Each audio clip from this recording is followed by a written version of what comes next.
Hi, everyone. Welcome to our fourth live shopping. I'm so excited that you're here, and we are going to be celebrating this entire show because our little Facebook group that I had the idea to start in December of 2022, it really kind of started in January of 23, has hit a huge milestone, 23, 24, 25. So in 3.5 years, we have 55,000 Facebook group members, and we have the most amazing community of like-minded, beautiful people who are there to share their love of roses. And I'm so proud of our Facebook community. It's just a joy of mine to be able to share that space with all of you. And it's turned into something more beautiful and more meaningful than I ever thought it would be. So thank you for being there. Thank you for being part of our little rose farm. And you've made all my dreams and so many more come true with the Facebook group and all of your support here today. So we're going to be celebrating this entire show, our 55,000 Facebook group members, and you all know who you are, and we're so grateful for you.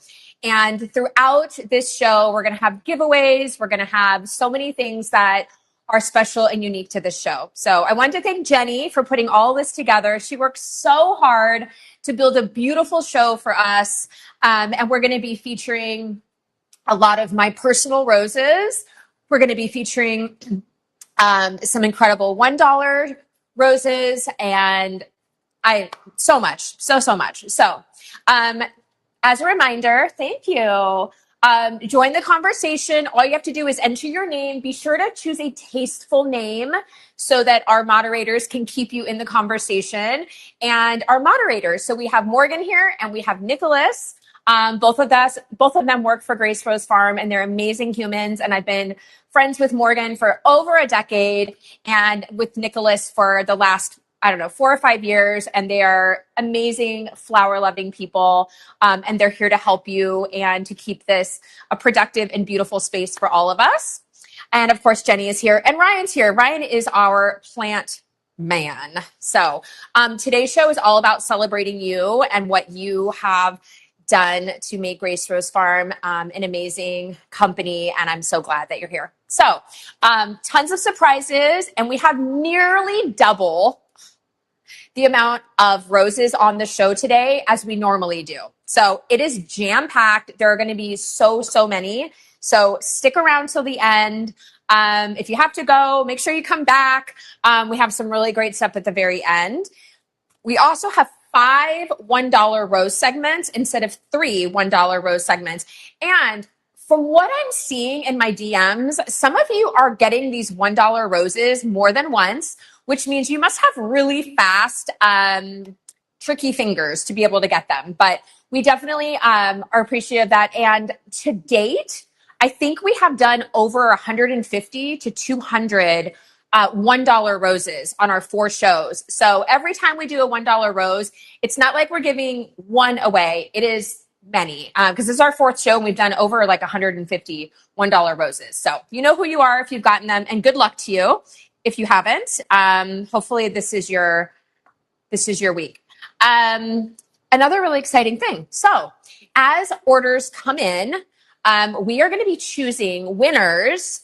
Jenny is going to be going into the orders and choosing winners to win 55 stem bouquets. Are these bouquets of their choice, Jenny? Okay, so Jenny will be choosing, but they will be beautiful. And so we're going to have multiple 55 stem bouquet winners throughout the show. So I think we're doing that 3 times. And so if you make a purchase, you're automatically entered. You don't have to be on the show to win. So there you go. So, and we'll announce them throughout the show as well. We have our $59 rose segments that Heidi's going to be joining us for to talk about the $59 roses. We decided to just put them on the show versus putting them on Mondays on the website on Mondays and our Monday lives, because it just got to be way too much pulling and organizing. So they're going to be on the show today, and we have some great choices. I hand picked them myself out in the 100-degree heat Fermin and I loaded the trailers with all of these beautiful roses. I will tell you, for the $59 roses, with the exception of one variety, we typically have about 12 or fewer of them available. Now, that doesn't mean that we don't have more. So one of the $59 roses this week is Intrigue. Okay. And I believe we have about 12 intrigues that are $59. If we sell through the 12 at $59, the price goes back to the normal price because we'll be using our current stock. So the $59 roses are our older stock from last year. So you're actually getting a more mature plant with more roots, more canes, more wood for $59. So if you happen to miss that, and you'll see it on our website, it's because the $59 one sold out and the price automatically goes back to the normal price for anything above the ones that we selected from last year's stock. So just want to make sure you know that. And also, all of the sales are final on the show. We're going to be really diligent about telling you zones, budded or not, or own root, if we know. For a lot of the David Austins, we don't know if they're budded or own root, and I've repeated that throughout the show. But all the roses that are on the show, with the exception of a couple of florist roses, are tried and true, healthy, like traditional, very widely grown and known garden roses. So they should be just fine for most of you, unless you live like in the North Pole or super high, parts of the country that get super, super cold. And you know what to do if you live up in those areas, because you're probably an experienced gardener and you know what you have to do. Just as a reminder, one other thing, we have some exclusive multi-packs that are going to be on the show this week as well. So we're going to talk about that. And the first thing I want to tell you is that Jenny has got over here on the right side, she's got some products already in the catalog. We have our Jenny's O'Hara bundle. And believe it or not, I named that bundle after Jenny before she came to work for Grace Rose Farm. Jenny was just a friend, not just a friend. She was my number one hype girl, biggest fan. Just kidding. I named the Jenny's O'Hara bundle long before Jenny actually came to work at Grace Rose Farm. So but our Jenny's O'Hara bundle, which is our most fragrant roses, pink O'Hara, white O'Hara, those are pinned. We have a special from our Princess and Wabara collection that's pinned as well up there in the catalog. We have white O'Hara and Princess Aiko. And we have eucalyptus, which we're going to talk about. I'm just going to give you a sneak peek really fast. This came from Jenny's garden, and her little boy Ethan harvested it this morning. And we have gorgeous eucalyptus for you that the nursery has been growing per Heidi's request since last year, and some other great goodies. I do want to let you know that our final stock of Munstead Wood and Bosco Bell, is Bosco Bell pinned here? Oh, not yet. Okay, sorry. Our final stock of Munstead Wood, which you saw was on the show last week in the 2-gallon container, that is here in the catalog, and that's like last call for those. Once those sell out, we will not have any more 2-gallon Munstead Wood, and we also don't have any estate Munstead Wood. They're gone. And the Munstead Wood from my private collection are gone as well. We sold those last week or the week before. So this is kind of the last chance for Munstead Wood from Grace Rose Farm this year. I don't know if we'll get any next year. Can't tell you. Don't know. And then we have some other goodies. I'll go through those. I do want to show you one little thing really fast. Are you going to grab it? Okay, Jenny's going to grab it. So just because I know I'm going to be asked, my amazing gardeners here at Grace Rose Farm, Fermin and Leo, oh my goodness gracious. They dug up St. Swithin and Eden from my estate here this last weekend. This is a bucket of water. And this is one David Austin St. Swithin rose. And it has been bare rooted and it's just soaking in water. I can't even lift it up much because, she's a monster. But we will be giving these roses away. Not today. We're going to get them into pots and into the shade house at the nursery and get them rooted out. And we will be giving them away as soon as they are rooted out and we know that they managed the digging and everything, we will start giving them away on our live shows. We have 18 to give away. And so as soon as that time comes, it should be in the next month or two, you will see these plants and you'll be able to win these on the live show. So, okay. So just so you know, this is one of my St. Swithins, and 18 of you will have an opportunity to win one on the live show. Okay. Last thing is, remember, everything is buy now, ship now. So our team is getting these roses shipped out. Typically, they get them all shipped out by the end of Tuesday. And so we sell them on Thursday and they're shipped out by the end of Tuesday the next week. We have been able to stick with that. Hopefully we can continue. We'll bring on more labor if we need to. All the cut roses are also buy now, ship now. And so they'll ship out either Friday or Saturday for Monday or Tuesday arrival. All right. Mabel is feeling lucky today. I know these plants are big. They are big, but we want to make sure, since it's July, to get them rooted in the shade house in a pot before we give them away to you, because we'd hate to say, we're giving you a St. Swithin from Gracie's garden, and then it doesn't root out and dies, right? We don't want to do that. So you just have to attend the live shows, and we will be picking people during the live show. All right. Last thing, we have a little sneak peek. As a reminder, join the conversation. Just enter a tasteful screen name so you can talk with us and you can talk to our mods and our lineup for today. So a lot of what you're going to see is directly from my garden. So as a reminder, anything that came out of my garden is typically low quantity, meaning we have 2, 3, 4, 5, 6 of them. They're going to go really, really fast, but we also have roses here that we have larger quantities of. So you just have to understand that sometimes we have lots, sometimes we have very few, because they came out of my gardens. We have just a handful.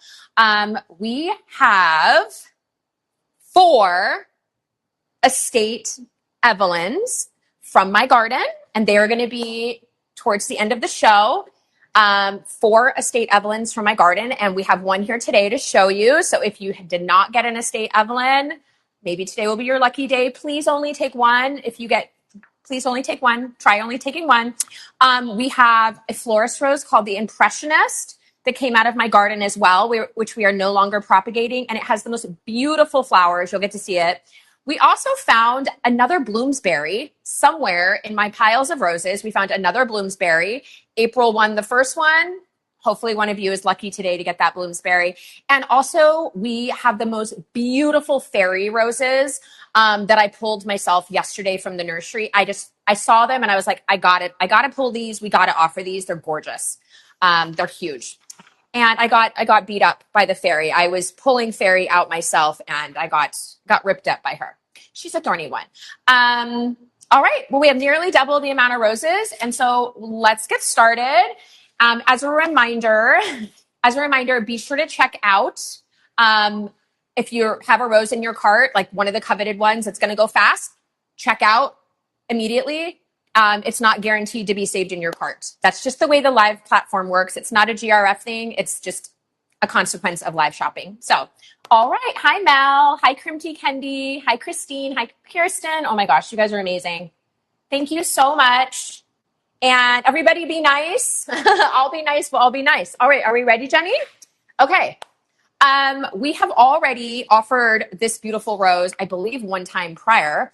However, here it is one more time. And I actually wish Heidi was on with me right now to talk about this rose, but she's going to be on later because I know Heidi is a huge fan of this rose. And this is one that when she worked for Star Roses and Plants, she was instrumental in bringing this to market, and it's Loves Me Not. This rose has one of the highest petal counts ever in a garden rose. It is so densely packed with petals. It has been insanely hot. In fact, today I sent Jenny and Heidi a picture from my car. It was 100 degrees at the nursery. So it's a little sparse in flowers right now because it's been 100 degrees. However, if you know this rose and you know what it looks like, it has so many petals. It's so densely packed. Incredible fragrance. And one of the really awesome things about this rose is that, well, 2 things. One, its own root. So they're all own root. But the other thing is when Heidi and I were in the growing field last year, we were out there in October and it was also really hot. It was like 100 degrees. One of the things I noticed about Loves Me, Loves Me Not is that it was so uniformed. Our Bear to Bear root grower had all the plants in like 3 rows or 4 rows that are about 3,000 plants deep per row. And it was just uniformed, like completely uniform. No skips, meaning there were no areas where plants didn't take. And they were all the same height. And I said to Heidi, wow, they're all like they look perfect, like AI. And she's like, Gracie, this rose was bred to be compact, sit below the windowsill of your home. And so that it's not like a big hybrid tea that has long arms and is going to be gangly. It's quite compact. So we're going to go ahead and pin it. We just have a few. Jenny is going to go ahead and pin it. And these are straight out of my garden. I was fortunate to get this rose a little bit earlier than it went on the market. I got it like about a year earlier. So that's Loves Me, Loves Me Not. And if you guys want to know more about this rose, ask Heidi because she knows when it comes to this rose. And she's a huge fan of this rose. And it's also a Mayon, by the way, just FYI. So, all right.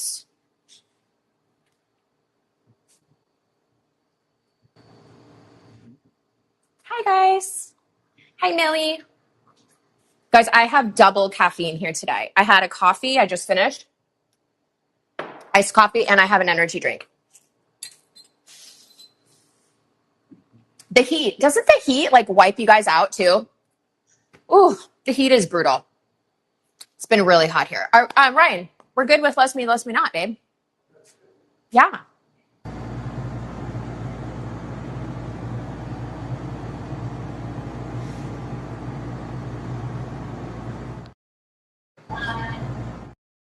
All right. Yes, the heat is so draining. Okay. Straight out of my garden. She is a big girl. Now, I want to talk about this rose. This is Bosco Bell. And guys, I only have 2 left. We already featured this rose a couple times. And we are sold out of estate Bosco Bells at this point. We have no more estate Bosco Bells. However, we do have 2 gallons, but this one is straight out of my garden. It's a beauty. It's in a black pot because it came out of my garden. It's zones 5 through 11. Look at how much growth is on it. You can tell it's an older plant. I do want to tell you about this rose. So Bosco Bell is one of the more petite David Austin roses. So it's not going to be like Lady of Shalott or Tranquility or some of these David Austins that get really big, like Evelyn and Golden Celebration and Gertrude Jekyll. It's not going to get big and leggy. This is a more compact rose. Okay. So it's going to stay mannerly in your garden. I've never seen Bosco Bell like taller than about 4.5 feet. It's bushy and it gets beautifully bushy, but it's not going to get tall. So Bosco Bell sometimes will like look like maybe it's a smaller rose, like a smaller plant on arrival, but it's really just that variety. It's never going to be big like Lady of Shalott or some of the bigger David Austins. So thank you for Loves Me, Loves Me Not. And we're going to go ahead and pin Bosco Bell. And okay, 5, 4, 3, 2, 1. And again, I only have a couple. And this one is a beauty. This is the actual plant one of you will get. So it'll go to one of you. And I have one more. 2.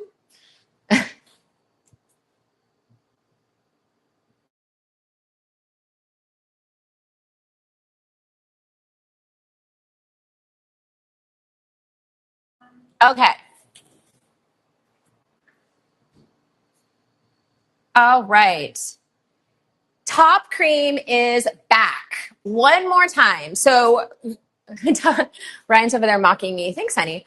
All right. So as a reminder, our amazing product director / horticulturist, amazing woman, one of my dear friends now, Heidi Mortensen, works so hard to procure the best product in the world for us.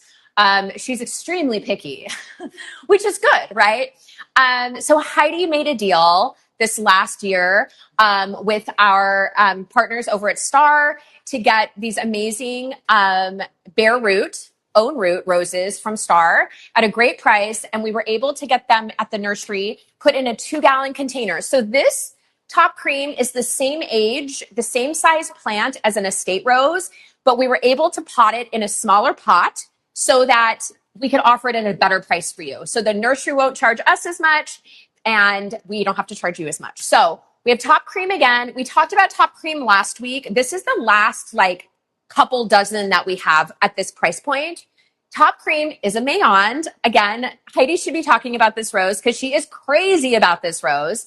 It is an incredibly fragrant rose, like deep, sultry, old rose, spicy. Let me put my nose in it. Yeah, it's not fruity and high like, let's say like Pope John Paul or some of the super fruity roses. It's definitely more of one that is a deeper romantic fragrance. In the summer, it is pure white, little cream, like little warm tone. In the spring and the fall and cooler weather, it will be blush in the center. In fact, on our website, you'll see some pictures like me holding a bloom in my hand and it looks blush in the middle. That's just how this rose is. It is a hybrid tea. It does get about, in my garden, 5.5 feet or so. It's zone 5 to 10, and it is own root, completely own root. So it's going to be really, really hardy, beautiful plants. And again, this price point and these plants are possible because of our amazing relationship with Star Roses and Plants and Heidi. And this is the last chance on this size. And just remember, same exact age as an estate rose, just in a smaller pot. So it's ready to go in the ground. This thing needs to go in the ground. I would have Ryan pull the roots out, but it's too early in the show to do that. So maybe toward the end when we can mess up the desk, we'll pull some plants out of their pots. Ryan's looking at me like evil eye over there. And it's already pinned. Large bloom, bigger than PJP. Different, Ren, different. So top cream is more cupped, like a deep cup. And Pope John Paul is a true hybrid tea. It ruffles out and open. It's a high-centered, ruffled rose that ruffles out. Top cream is a true, more cupped rose. It has deep, swirling cups.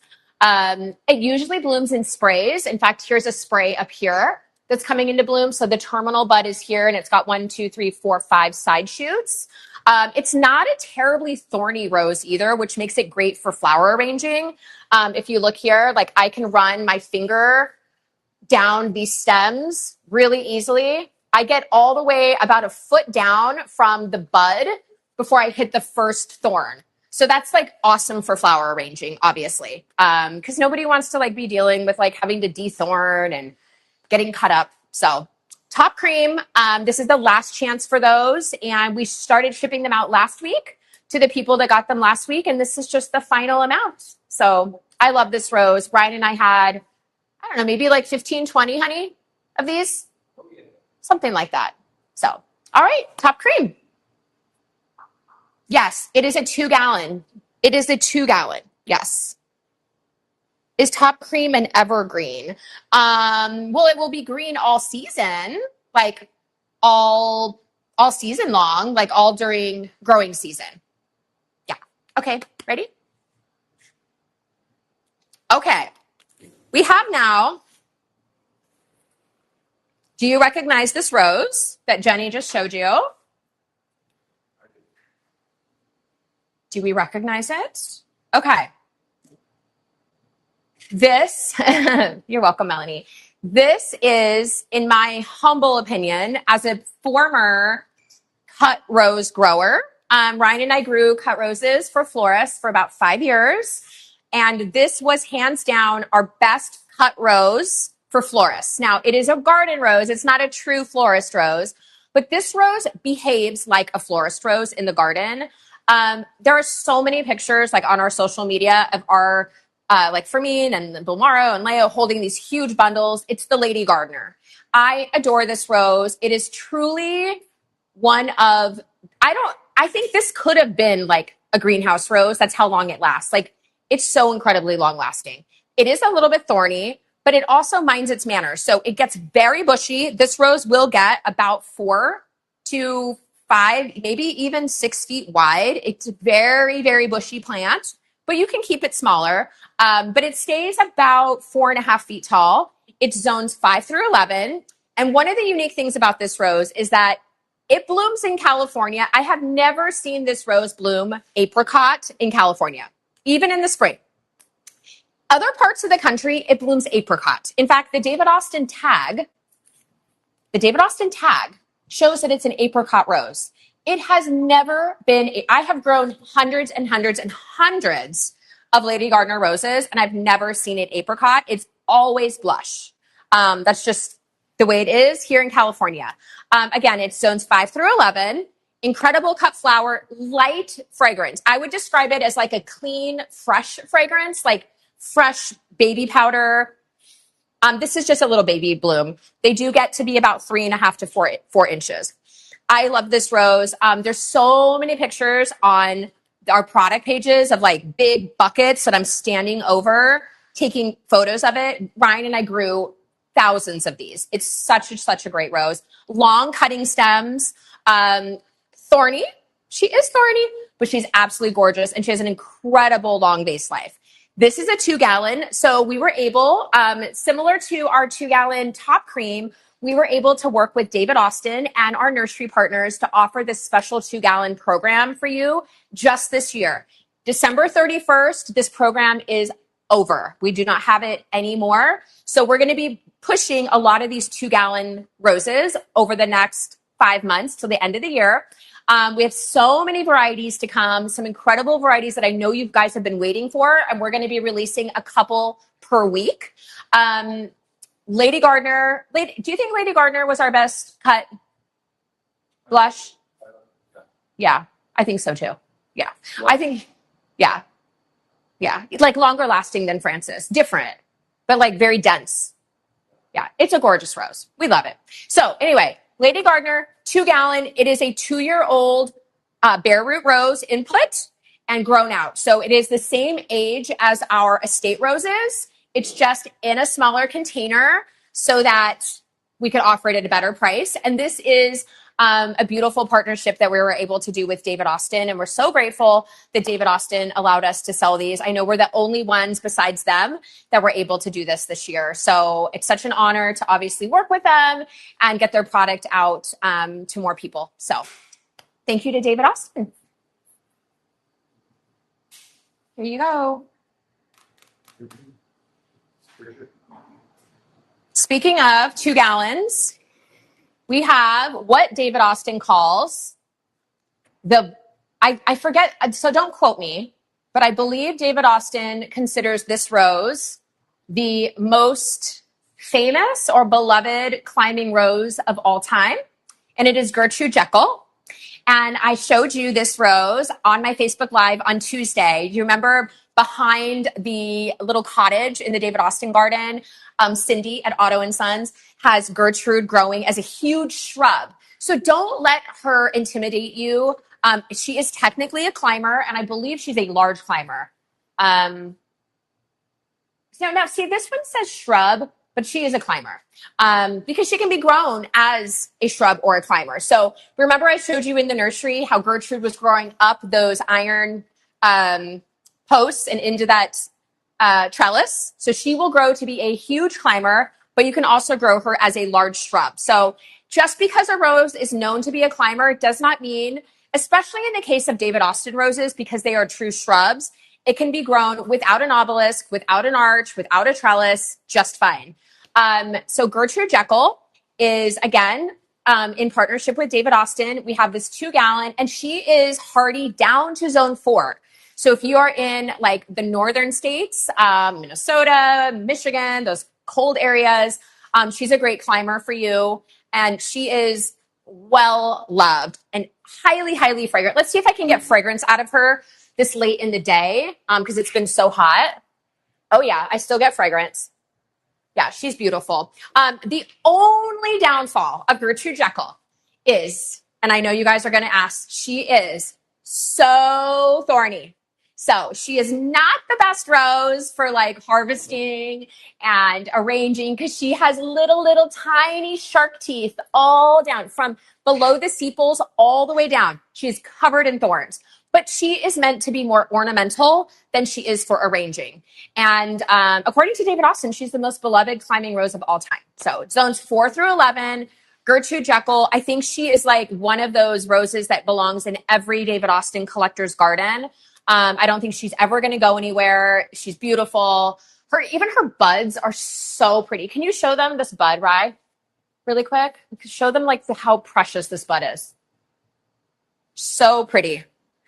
She is, I saw somebody say in Texas, she's hard to control. Yeah, she is a beast. This is a beast of a rose. She will be woody. She will be very, very, I caught it. She will take over if she's allowed to. But she can also, that's the beauty of these David Austin roses. They can handle a hard whack back. Just whack them back hard, cut them back hard every dormant season, and they come back more and more beautiful every season. If she's getting too tall, getting too leggy, you just cut them back. You cannot hurt them. She will take it. She can be a manageable, like 4 to 5 foot shrub, or you can just let her go wild and basically be a house eater. If you have an unsightly, like garden shed, like an old shed, or you have an ugly neighbor's yard you want to block, she would be a great one. She has so much vigor, and this is a great price point. And also, again, I just wanted to thank you to David Austin for partnering with us on these 2 gallons. It's such an honor to be chosen to offer these. And we're very grateful for David Austin and for our nursery partners to let us sell these beautiful 2 gallons. And again, same age as our estate roses, just in a smaller container to give a better price point. So, all right. Here's a cutie. Oh, you're welcome, Ryan. Okay, so my Bosco Bells are gone unless we happen to find, yes, her fragrance is very strong, Crim Tea. Yes, very, very, very strong fragrance. My Bosco Bells are gone from my personal collection unless we happen to find another one or two like lingering out there. But we have a few Bosco Bell left from our 2 gallon David Austin collaboration. So again, I showed you Bosco Bell on my Facebook Live on Tuesday. This is such an incredible rose to plant in mass. So beautiful in mass. There are not that many roses that I recommend like 3, 5, 7, 9, 11 of, because I wouldn't do that to you guys. I wouldn't be like, oh, you need countless amounts, right? But this is one that's so, comment if you were on my Facebook Live on Tuesday. If you saw when I showed how Bosco Bell was grown in mass. So gorgeous. So gorgeous. Big, huge flowers, very, very fragrant. And again, this is the last of these. Once these are gone, we won't have them anymore. And I expect maybe they'll sell out on this show.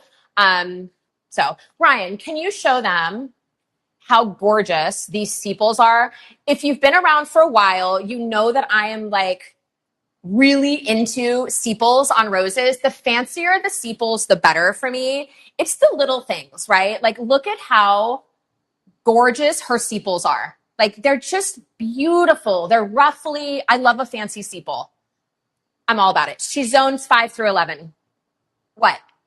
I'll catch it. Got it. I love a fancy sepal. So, okay, wait, really quick break because I know you guys are going to ask. This dress is from one of Jenny introduced me to this store. It's called morninglavender.com. She has stores in the South Bay and in Orange County. And I bought this beautiful dress from her. It was not gifted about a week ago, and it arrived. It's got a silver background with this beautiful brocade roses in it. And so it's on morninglavender.com, and I think it's on sale. I'm in a small, so just FYI. And it's also ankle length or a little above ankle length, like mid, what are they called? What are those? Midi length. It's a midi length, but I'm 5'9", so it might be really long on some of you girls that are smaller. So morninglavender.com. Okay, moving on from Bosco Bell. I expect her to sell out on this show. And we have one more gorgeous David Austin. Oh gosh, this is so pretty. This belongs like in a nursery, like in retail. It's so gorgeous. Okay. Our last chance for Munstead Wood. Yes, Leslie, morninglavender.com. Last chance. What? Yeah, show them. Oh, why don't you just take that bloom off and show them? Just show them. Oh, here, this one's already falling off. Take that one. Last chance for Munstead Wood from us with our partnership with David Austin on the 2 gallons.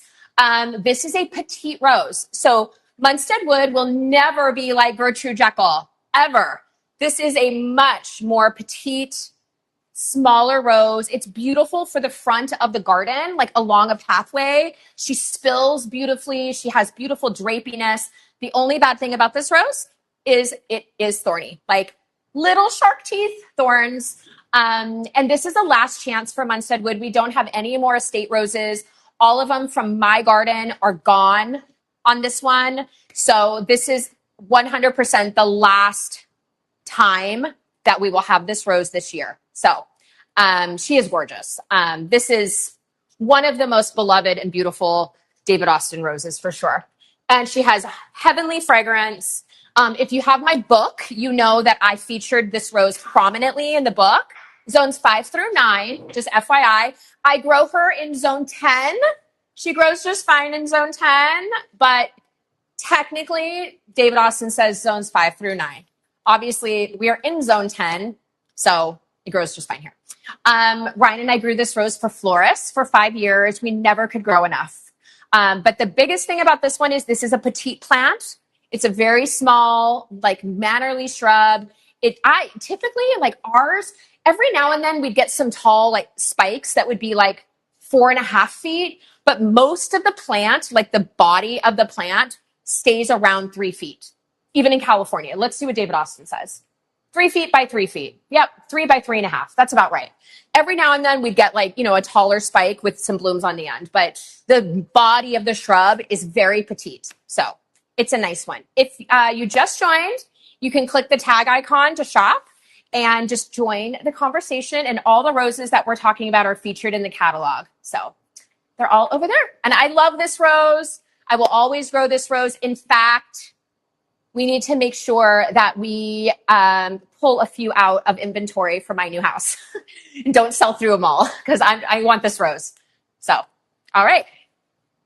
Heidi, if you're watching, pull me out 4, please. I'll pay for them.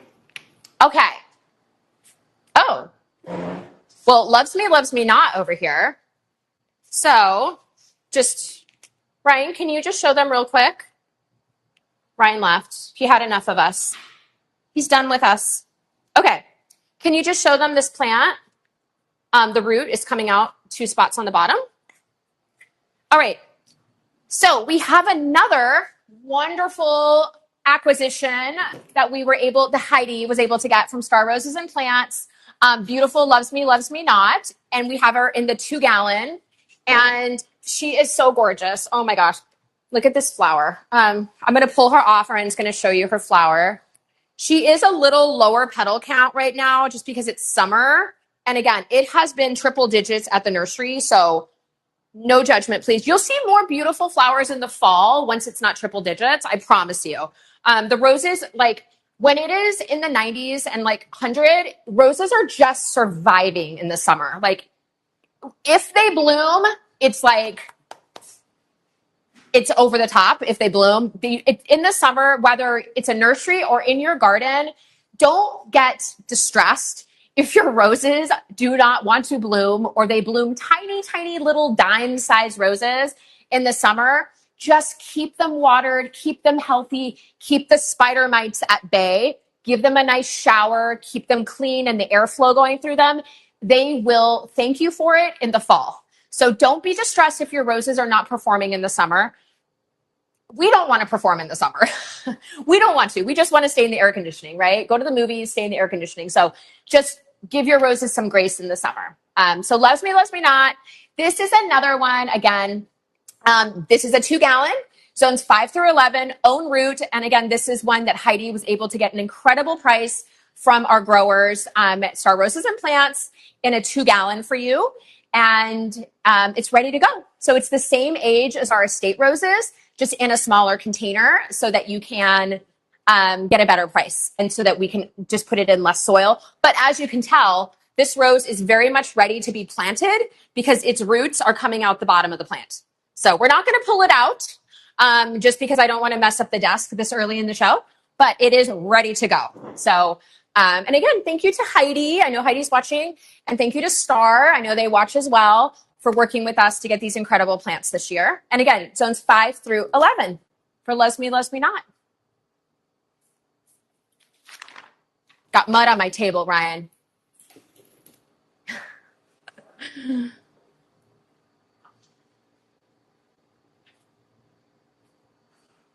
All right.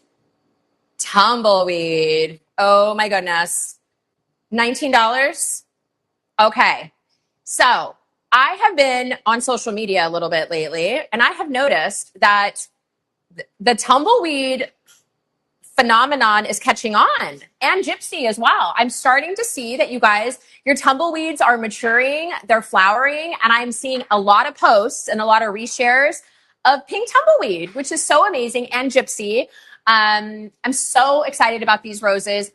Not as excited as Heidi. These are Heidi's baby. This is Heidi's baby, pink tumbleweed. However, I love it as well. This is an incredible micro rose bred in Japan, and it's one that we are able to bring to market online for you. We're so proud of it. It's such a beautiful border rose. We sent it to Nicholas last year to plant along his front walkway. He ripped out some boxwood, I believe, and he lined his front walkway leading up to his front door with tumbleweed. It's just so pretty. Zone 6 through 10, own root. So these are 100% own root.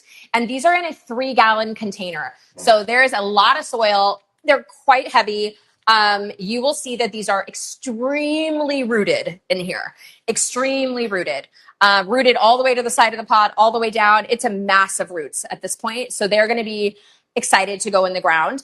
One of the best things about this rose is that you can literally, I know you're thinking, how am I going to prune that thing? What am I going to do with it? You can literally take a hedge trimmer at the end of the season or during your dormant season and just give it a haircut.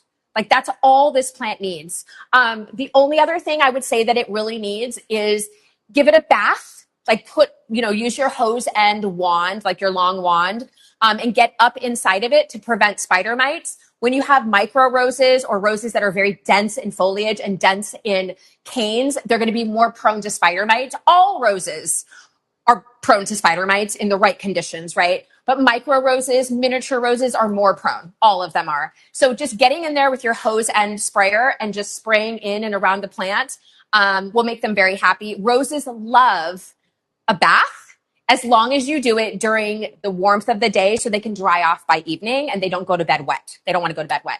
But this is our tumbleweed. She makes an amazing border rose. If you have hybrid teas and you don't want to see their legs and their knees and all their woodiness, this is a beautiful addition along your pathways, underneath your Grandies, underneath your Austins, underneath your hybrid teas. It's just like the beautiful finishing touch. And it's zone 6 through 10, and it is completely own root, all own root. And we're really proud of this rose. Heidi discovered this rose when she was out at Star, and she just fell in love with it. And she has very big plans for it that I can't talk about right now, but we have really big plans for this rose to take it all over the world and back. So it's beautiful, and we're so happy about it. It's a great one. Jenny even planted tumbleweed, yeah? Yes, she did.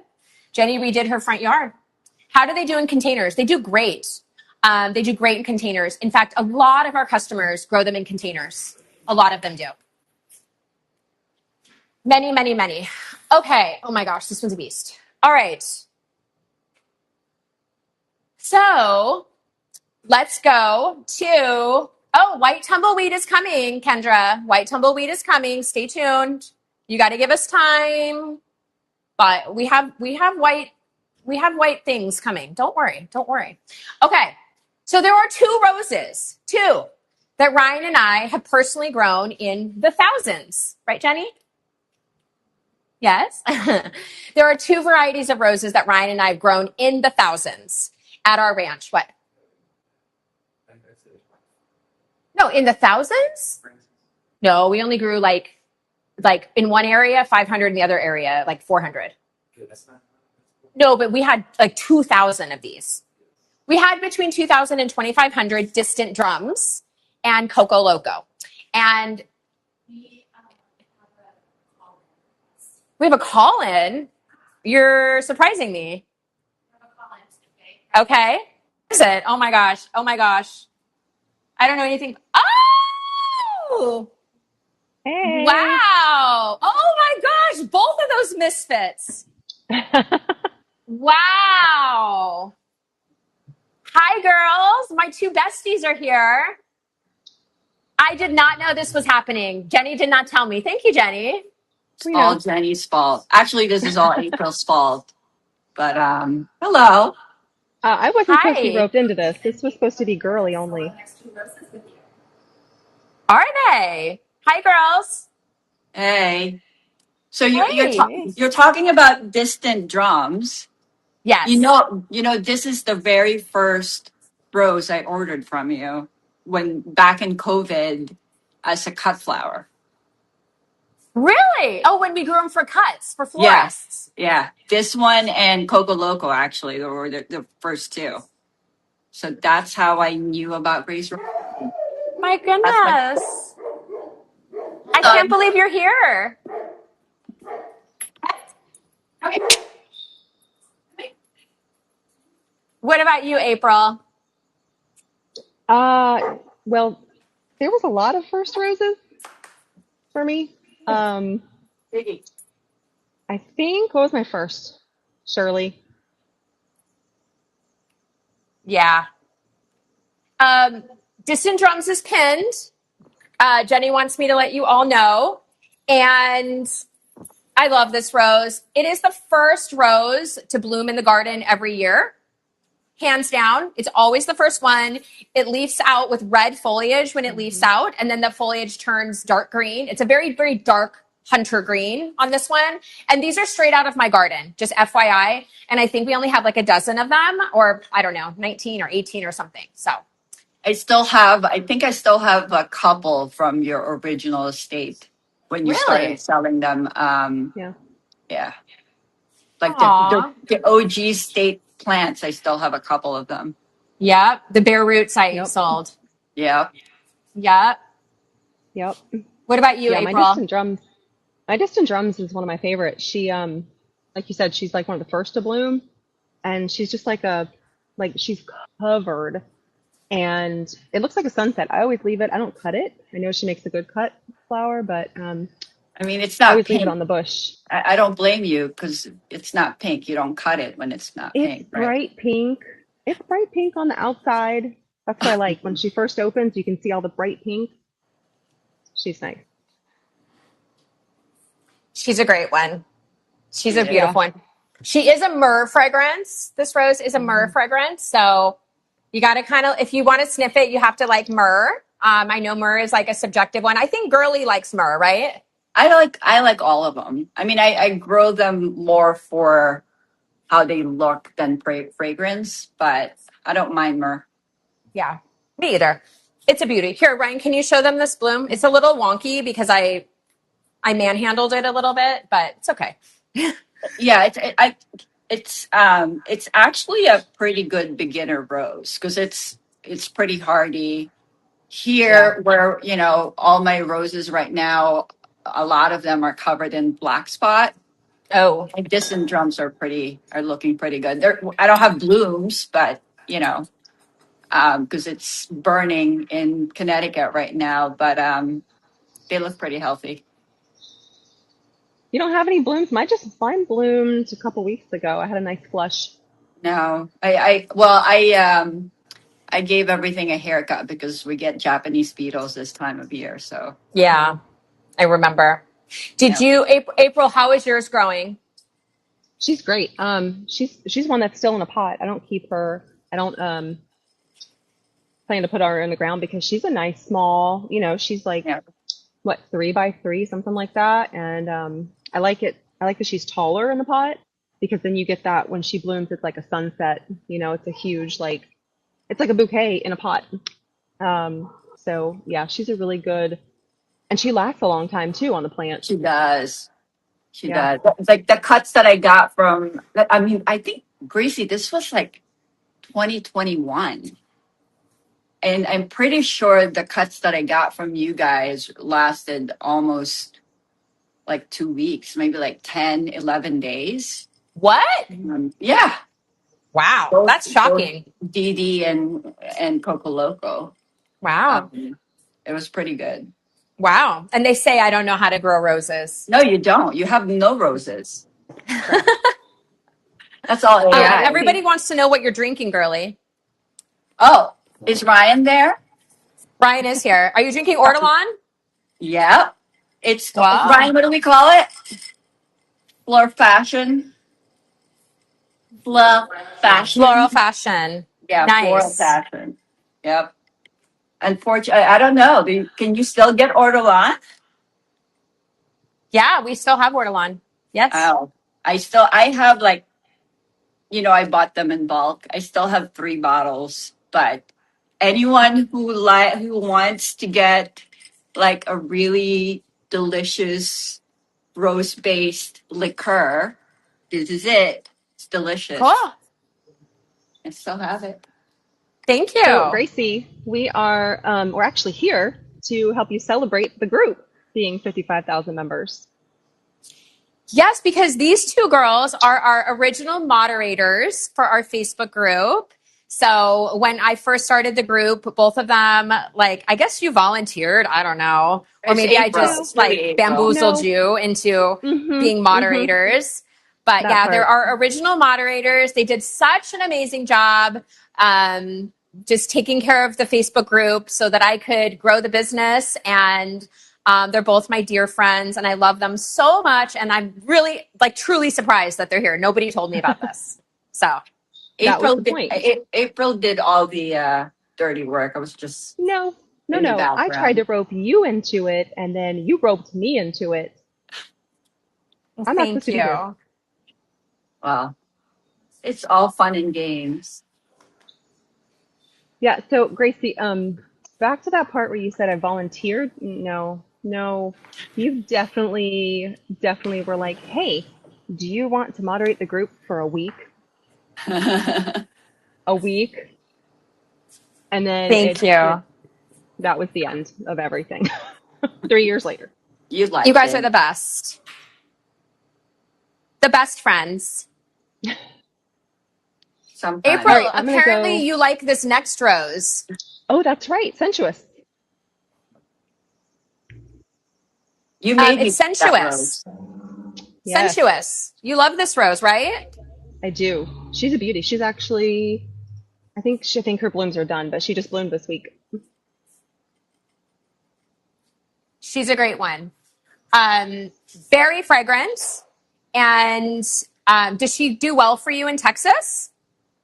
I'm sorry, in Florida. In Florida, I was same thing. like looking at Mel in Florida. She does. The thrips probably like her more than I do, but no, I mean she does fine. She gets same like all the other ones. She loses some petals during the summer, and if you leave her out, she'll fry after a day or so. But she's actually pretty petaled this year, which is surprising because it's been a very long hot summer. Um, but I would say her blooms are still they're a good 2.5 inches even in the heat. And she keeps her fragrance as well. So she's a really pretty rose in the summer still. She is a pretty rose. She's very ruffly. Ryan, can you show them this flower? And she's very fragrant. Her fragrance is like true rose fruity. It's like a high scent. Sensuous Yeah. sensuous sold out. Oh my goodness. Thank Oh you. wow. You sold it out, April. Yeah, April. And I didn't even buy it. You didn't get a chance to. That's a good thing. You don't Smart. have room for any more plants.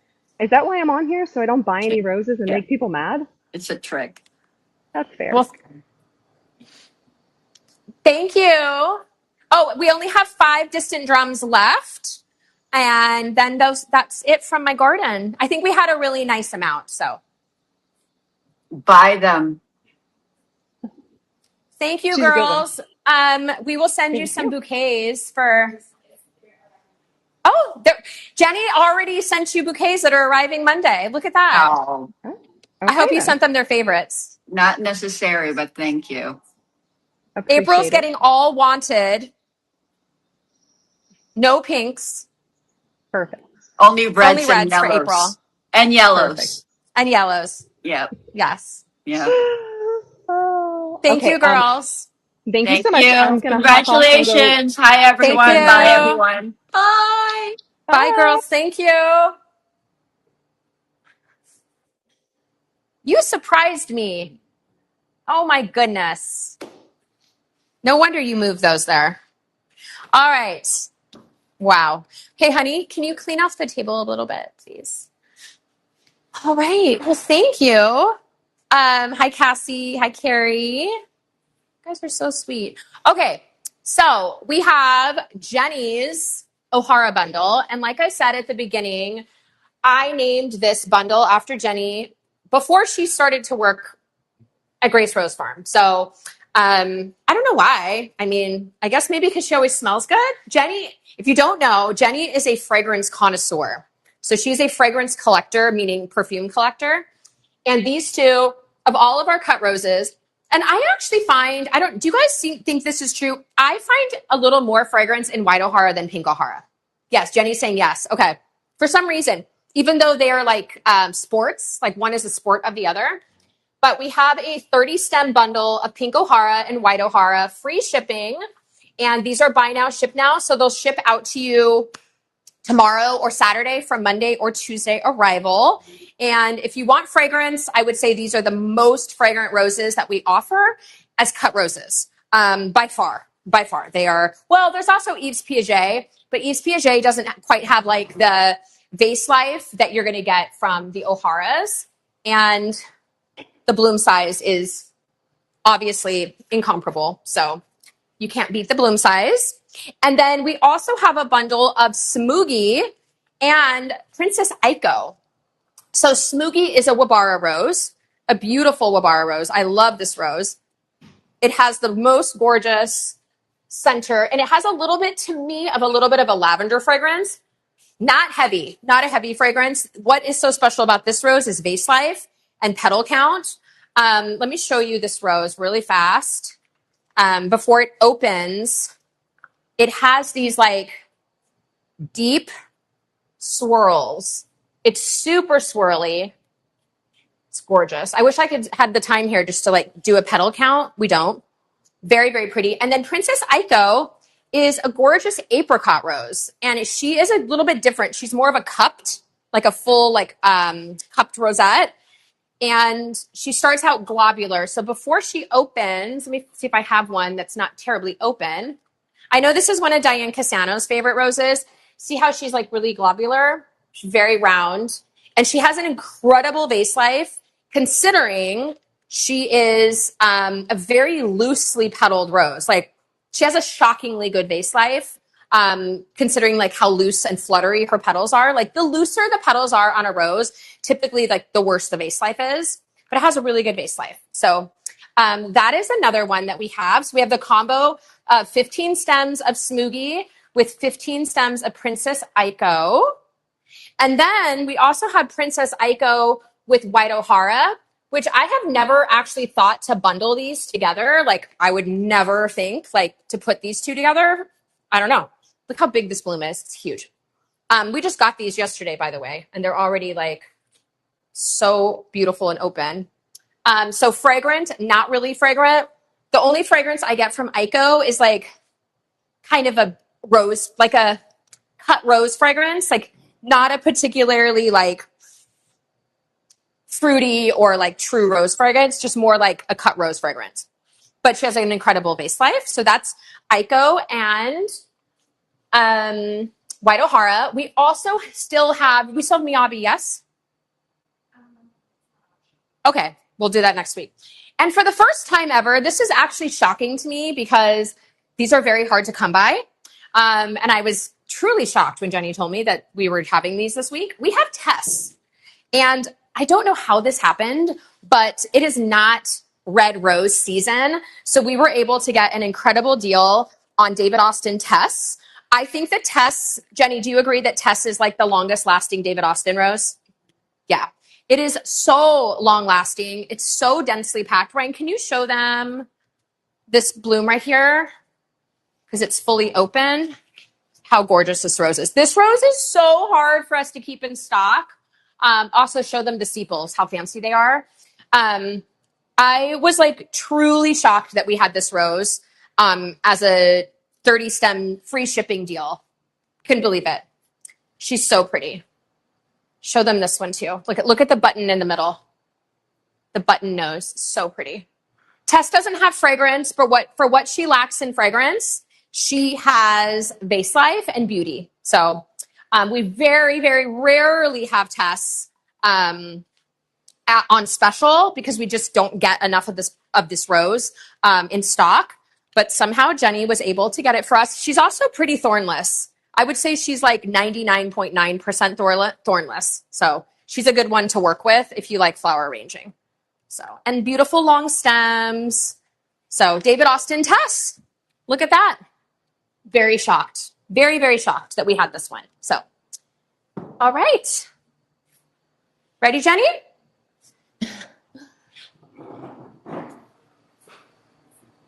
That big bundle that I had was probably a little more than 30. I just put all of them in a vase. But yes, you get 30. You get 30.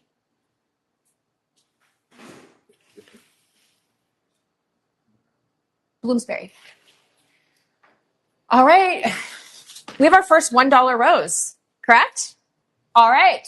So we have our first $1 rose. Here it is. Is Tess going to be posted? Yeah, it'll come up in just a second. Jenny is getting Tess online right now. Sorry, guys. Yep, it's coming right now. All right, so we have an edible rose. So an edible rose means that it is healthy enough by the breeder's standards that it does not need to be sprayed routinely for pest management. So that's exciting. Oh, is it already pinned? Yes, it was. Right? Yeah. Oh, okay. So this is our $1 rose, Flavorette, and she is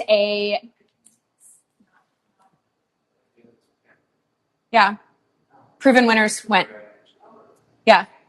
So she's our $1 rose, our first one, Flavorette Honey Apricot. She is an own root rose, and we have had her in this pot for the last year. She's a big, huge 1 gallon rose, and we're really grateful to Proven Winners, one of our growing partners or suppliers, to have this beautiful rose for us. And what it means by Flavorette is that she is truly an edible rose. They believe that she does not require the spraying that other roses require. Hey, can you give me a little snippy? And she is zone 4 through 9. I want you to show them the blooms on this. She smells incredible too. We're going to cut her flowers off so Ryan can show them, even though it's probably sold out already, but it's sold out, but so pretty. Look how gorgeous she is. She's so pretty. All right.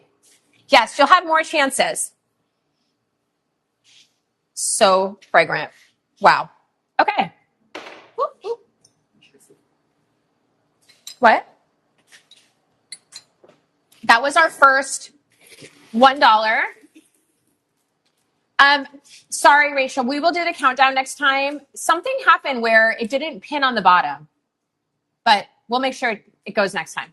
All right. Heidi is here to talk with us about our $59 roses this week. And there she is with her headband. Hey, So cute. I know. She's so cute. You're So this is Heidi. In case some of you don't know Heidi, Heidi's been with us for almost a year and a half now. She has been in the rose and horticulture industry for, I don't want to date her. I don't want to tell her age, but her entire career since she graduated from college, she's been in the plant world. She is fanatical about roses and about genetics. She is a plant nerd, and I don't say that. She says that. That's her own calling. That's her own. She calls herself that. Yep. And so Heidi's here to talk to us about the roses that I chose this week for our $59 roses. So I tried to pick really nice ones. I tried to pick roses that are unique. So here we go. This one is Intrigue. Yeah, Intrigue. I love this rose. First of all, I love these dark, smoky purple roses. Intrigue has been around forever. It's been around since like I was 2 years old, and that was a long time ago. And I always wonder why a rose sticks around so long. And usually it has some features to it that haven't been replicated better. And Intrigue is no different. So Intrigue has this incredible color and an incredible fragrance. Mm-hmm. So it was bred by one of the most famous rose breeders in the US. He was a Jackson and Perkins breeder, Bill Warnier. And he's well known for tons and tons of roses that are really famous, like Love, Honor, French Lace. So lots of different ones. So we're super excited to have this for you. It's one of those roses that will be around forever because of its ruffly form, its fragrance, and its color. So we have it for $59. And as you can see, it's huge. This is such a great deal. This is like the last of our intrigues that we have for 2026. So it is a beast. It's got like 6 huge thumb-thick canes on this thing. I believe this is a budded rose. It's zones 5 through 9. And it has a beautiful, even in the heat of the summer, it's been almost triple digits. The color is still beautiful. It's a dark fuchsia. In the fall and spring, it will be a dark purple. Like it is really, really dark, like moody purple color. And it has a spicy fragrance. Spicy, like rose, but spicy, deep fragrance. It's beautiful. And it blooms in sprays, which is great. It doesn't bloom in singles, it blooms in sprays. And this is one of the plants that one of you is going to get. So, yeah, it's an incredible color and just from an incredible breeder. So a lot of Bill's roses are really heat tolerant too. So if you're in a really hot, dry area, Intrigue is a really good heat tolerant rose. So it's a really good option for you guys. It's a great one. It's a great one. Look at those ruffles on it. So pretty. Oh my gosh, this next one, I love it.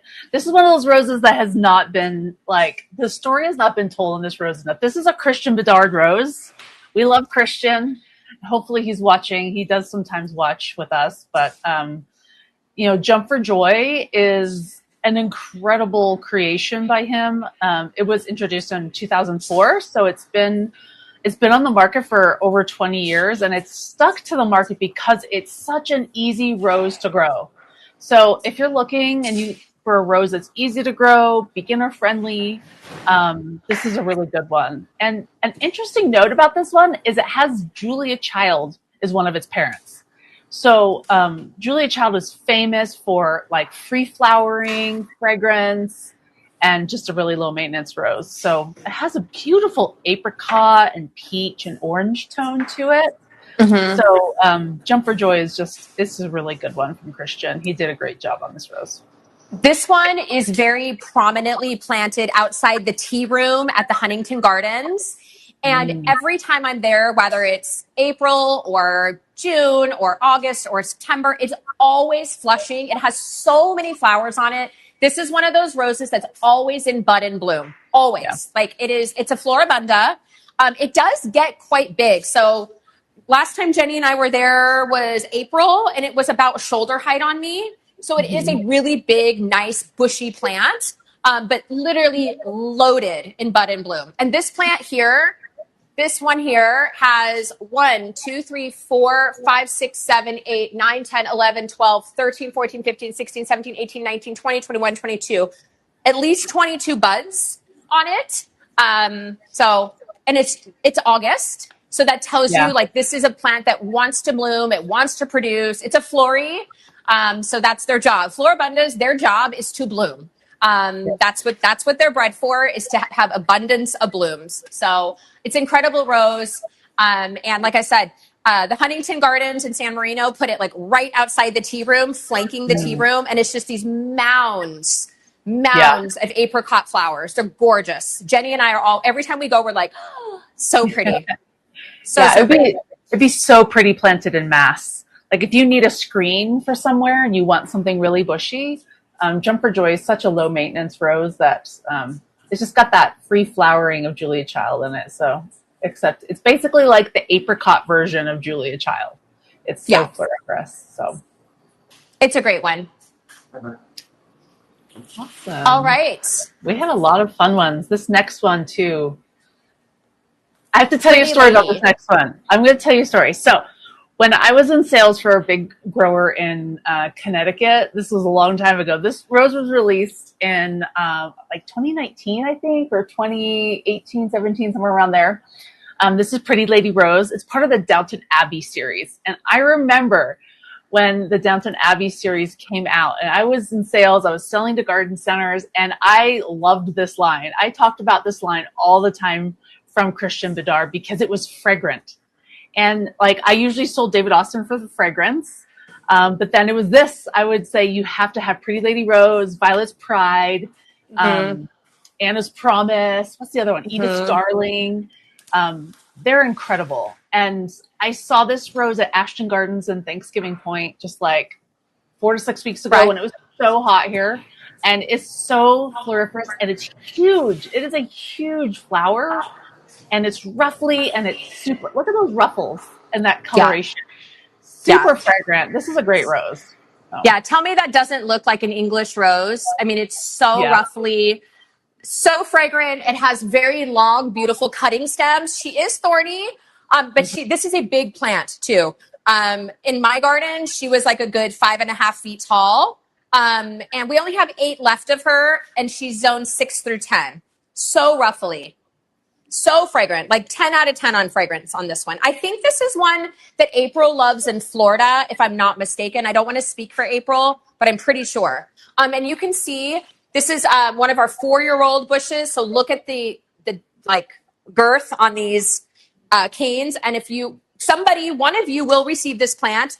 If you look down into it, it is all wood. So it is so woody. It's got beautiful new green canes coming out as well, but it is a woody rose, which means you're getting an older plant. You're getting a plant that is more matured, is full of roots and ready to go. So this is an absolutely gorgeous one. And I also loved that Downton Abbey line. I still haven't seen Downton Abbey. I never What? Really? That surprises me. That's like right up your alley. I think you would love it. I know. I'm like behind all the TV stuff, but she's gorgeous. Absolutely beautiful. Yeah.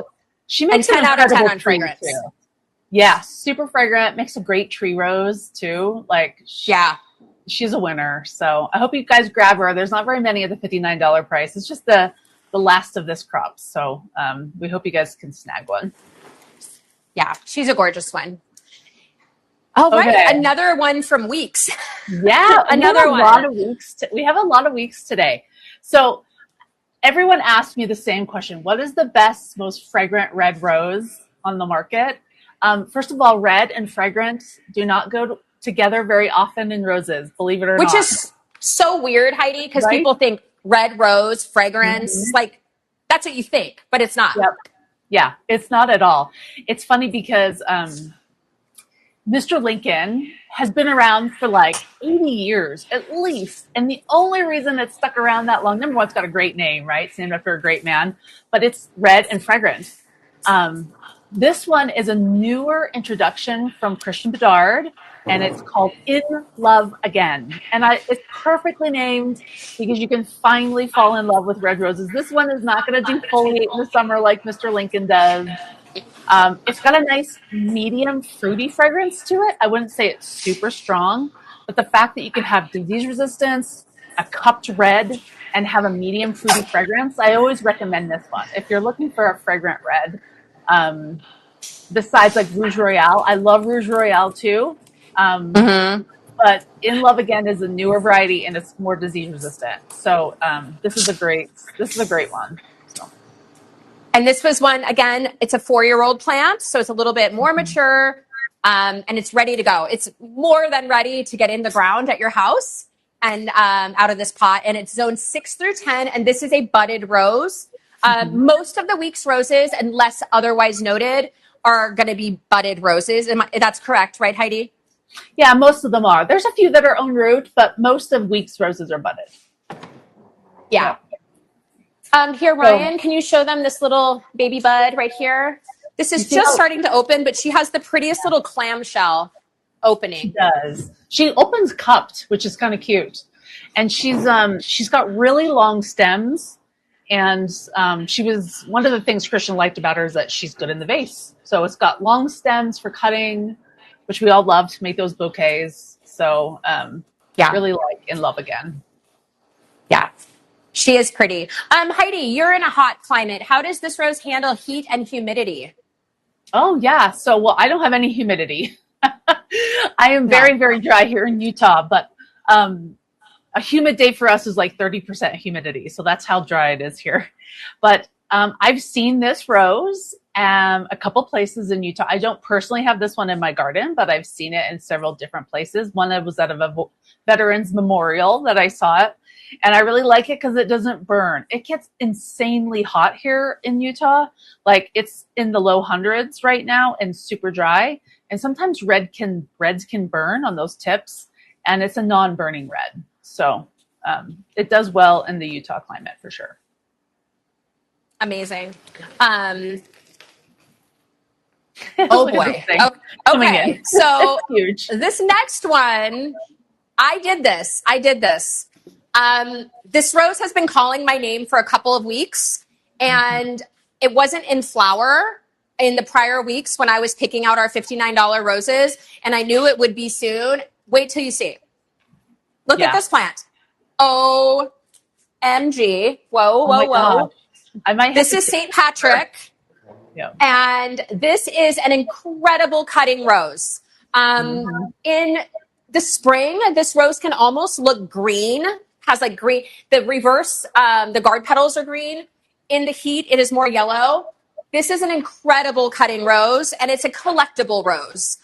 This is one of those roses that love it or hate it. You know, it's just one of those, but look at all of them. We have about a dozen at this price point. All of them look like this. They are beasts, absolute beasts. Heidi will tell you about it. If you have been thinking about St. Patrick, this is definitely the time to get it at this price. The blooms are so pretty. They are a little, because it's been triple digits, they're a little, triple digity looking. But let me show you. They have a huge planting of this at the nursery. And it's always in bud and bloom. This is such an incredible one. Yeah. Ryan, can you show them the flower? This was actually bred by just a home gardener. His name was Frank Strickland. And he was trying to breed a rose for his granddaughters, Amanda and Heidi, which is funny. One of them was Heidi. And so he just stumbled upon this, and he gave it to Tom Caruth of Weeks years ago. And Tom was like, wow, you have a winner here. So it's called St. Patrick. And a lot of people told Frank that he was lucky. And so that's why it was called St. Patrick. And can you hear me okay?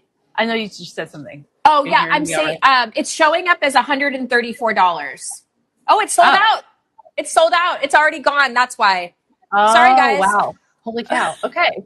And we had a nice amount. I tried to choose all roses that had nice amounts for you guys. This one's gone already. Wow. Shocking. Okay. Yeah. Well, thank you guys. But it is a cool rose. It won the AARS award from a home breeder, backyard breeder, bred it for his granddaughter, and just a cool rose. So cool rose with a cool story.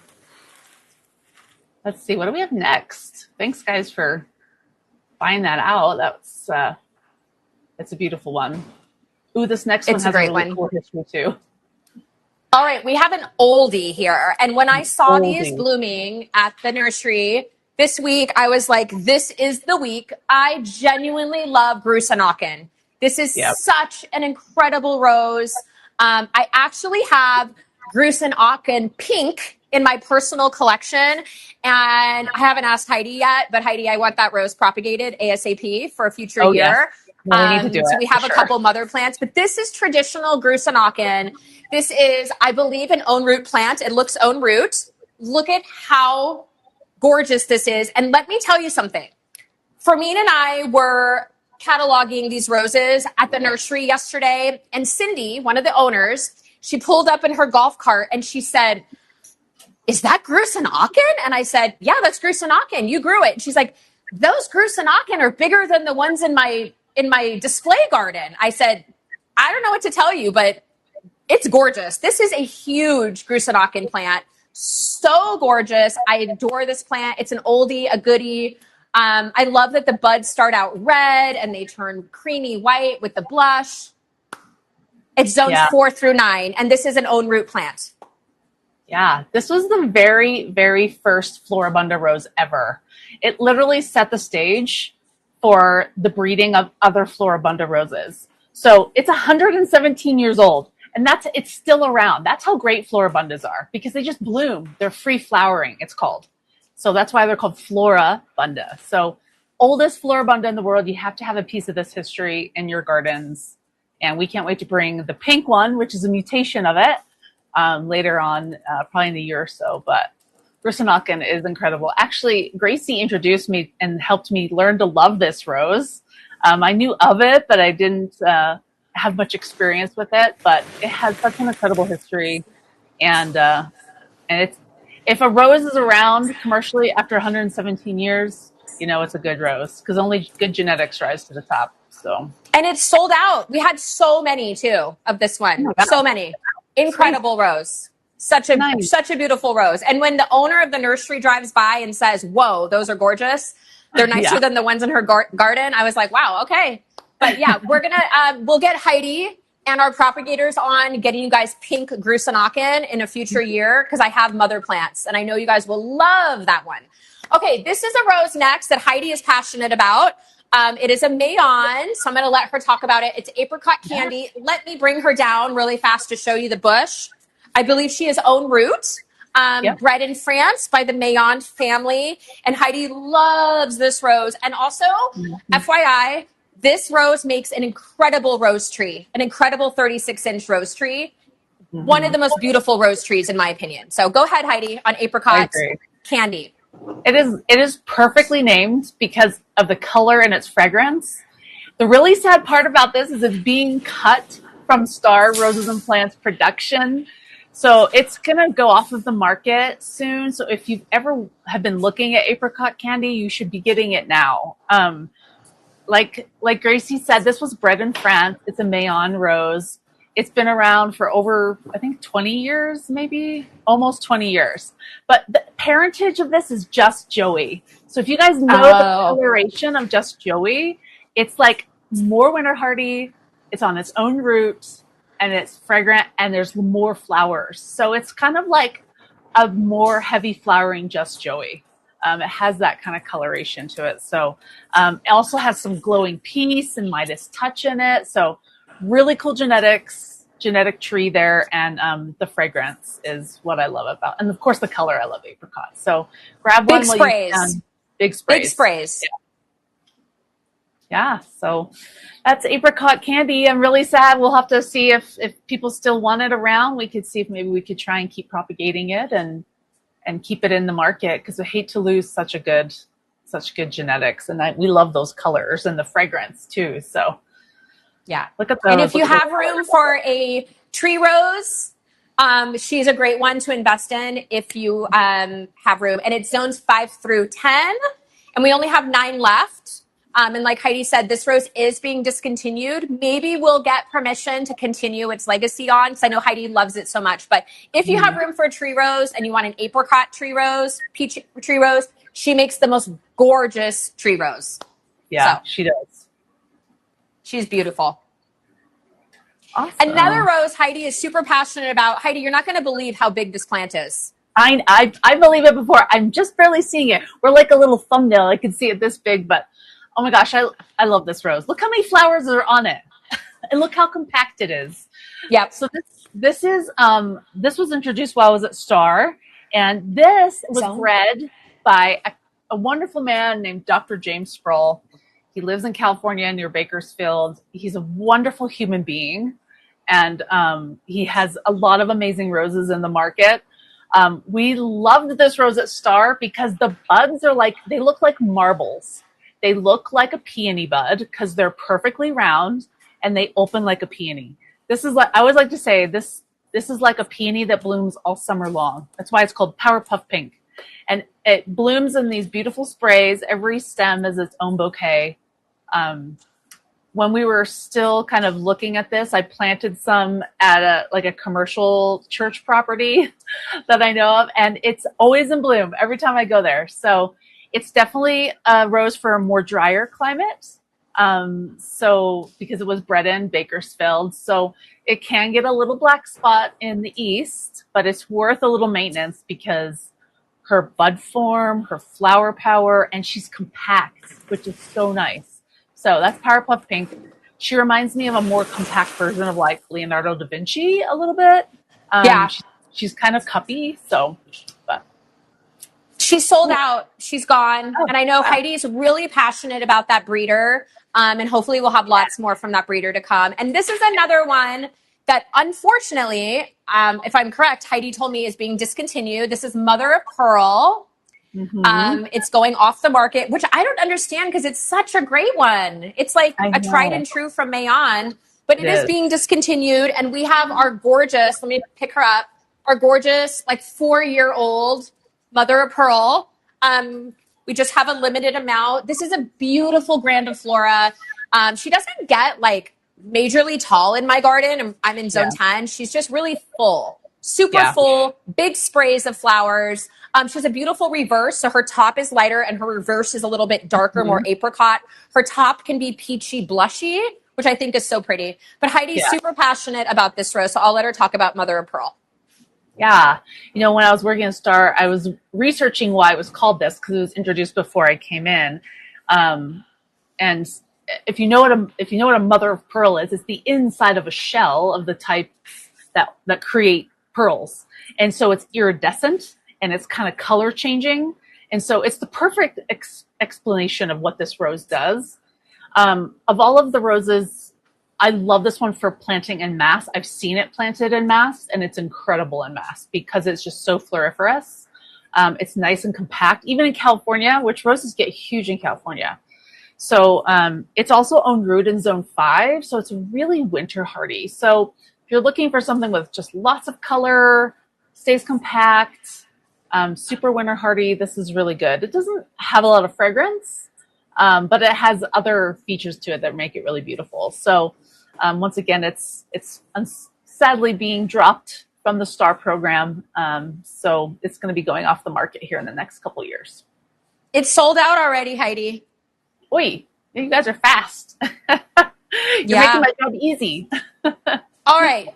This one here, this was not in the plan for the week. And I really try to stick to the plan so that I don't throw curveballs at Jenny and Heidi. However, I went back to the nursery and I was like, girls, I've been watching the fairy for a couple of weeks and they weren't flowering and now they're in flower.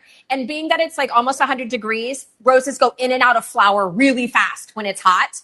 And so I said, if we wait for next week, it may not be in flower. So Heidi and Jenny so generously agreed to let the fairy be on this week's show. We only have 30 of them. Let me show you this plant. This is why I insisted that we offer it this week. Look at this bush. Can you guys see the mass of this plant? It is beautiful. Absolutely incredible. OMG. She sliced me up when I was counting her the other day, and she is en route. Look at these flowers. Ryan, can you trim these flowers off of Fairy? She starts out blush, and she ages to a like transparent, translucent white. Look at those flowers. How precious is she? What are the zones for the Fairy, guys? Super hardy. She's a zone 4. So it's zone 4. Okay. Yeah, it's a polyantha, which are super tough and they're free blooming, which is nice. Yes. This is the first rose that was ever planted like widely by municipalities, like highways, median strips, shopping malls, because it's literally a plant and forget it type of rose. And that's why it's still in production today. And it's an interesting note. It's actually the foundational genetic parental structure of the Drift Rose series. So if you're familiar with Drift Roses and how low maintenance they are, it's because fairy is in the blood. So it's an incredible rose. It's the most famous polyantha rose that's ever been brought to market. So, and for good reason. Polyanthas are tough. She starts blush and ages to white. I'm just answering questions here. Heidi, somebody says they're not able to check out on this one. So if you could just check, that would be great. Just make sure she's good. But yeah, when I saw these, I was like, we have to offer them this week. They're so precious. If you have an area you want something kind of sprawly, that take like ground covery, I think she's so whimsical and pretty. And she does shoot out some pretty long canes that you can clip and add in with your larger blooms in your bouquets. So I think she's a great like filler rose for bouquets, and she's just so pretty in the garden. So I love her, and I'm definitely going to be planting her at my new house.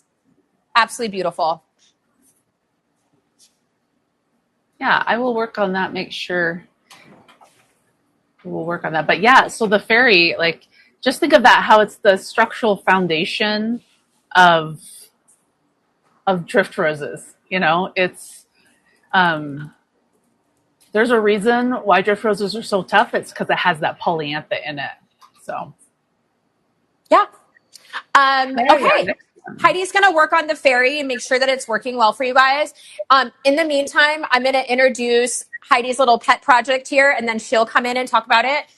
This is Heidi's tumbleweed trees. And we had these grown special for us last year, and they come in this cute little deco pot, and they are a 24-inch patio tree. So these are intended, you can plant them in the garden, but they're really intended to like be on your patio, be ornamental, and it's tumbleweed. So it's our beautiful tumbleweed, and our Better Bear Root grower grew them for us, and then our nursery partners potted them up. And so we have these gorgeous little tumbleweed trees. And again, Heidi's super passionate about this rose, so I'm going to let her talk about it. It looks like the fairy is working. Some people have been able to check out, just FYI. Yeah, they should be good. Should be good to go on the fairy. So, do you want to tell them about our cute little tumbleweed trees? And they're 24 inches from where the roots are to the bud union here, and then everything above the bud union is extra. So it's the trunk, the tree trunk, that is the 24 inches. One of the really special things about this, and Heidi and I didn't rehearse this, but I wanted to tell you, is that our Better Bear root grower has the cleanest rootstock in the world. So they have different rootstocks for trees versus shrubs. And this rootstock is all grown at their property. It's harvested off their property. It's tested for disease, for virus all the time. And so it's virtually all the trees that come out of our Better Bear root growers, not just the top, but the bottom as well, is stock that they grow. Heidi can tell you more about that. But basically what it means is that you're going to get a really, really healthy plant because their stock is the healthiest root stock that you can possibly get. Yeah. No, I think it's I love this plant. You guys know I love this plant. And this makes the cutest tree. So I remember when we were doing like trials and tests to see, could this even be budded? Like when you create rose trees, you literally have to take a bud of the rose that you want to put on, and you have to slip it in. It's a grafting technique called budding. And because the buds are so tiny, we didn't know if it would be like physically possible for a human being to be able to like bud these teeny tiny little buds. But it worked, and it worked really well. So, so great for patios, for containers, just little statement pieces, fairy gardens. And we have them in this really cute little 10-inch deco pot. It's like a basket weave, so it's ready to go. You just unpack it, put it right on your porch. So, I just love those. So, yes, so cute. Heidi, there was one person that said something about not being able to check out in North Carolina. D Piver, if you can just check on that. I don't know, but I'm just trying to moderate comments too. Will Sure. Hi, Emily. How are you? I owe you a text. Only 5 fairies are left. We started with 30 and there's only 5 left. Just FYI, at that price point. And then whatever other fairies we have will be regular price. So 5 of those big, giant 4-year-old fairies left. Okay. Yeah, Molly can't check out either. Molly, are you trying to check out on the tumbleweed tree? Yes. No. So Ren, we do not defoliate our tumbleweeds. That would be impossible. Or the fairy. So for our roses that have the micro foliage, they are like disease treated, like prevented disease treated before they arrive to us, but we do not defoliate them. We just water them really well before we ship them. All of our other roses are defoliated though. So we did a lot of trialing and testing, and we found that they shipped just fine with their foliage. So, okay. Aw, hi, Mel. Tumbleweed trees are good to go. We've shipped lots of those to the Carolinas, so not sure what's happening there, but Not if you reach sure. out to customer service, we can try and help you. Happy to Okay. help. Okay, what do we got next? Let's see. All right. Oh, I think This is Heidi's. The next one is Heidi's little pet project.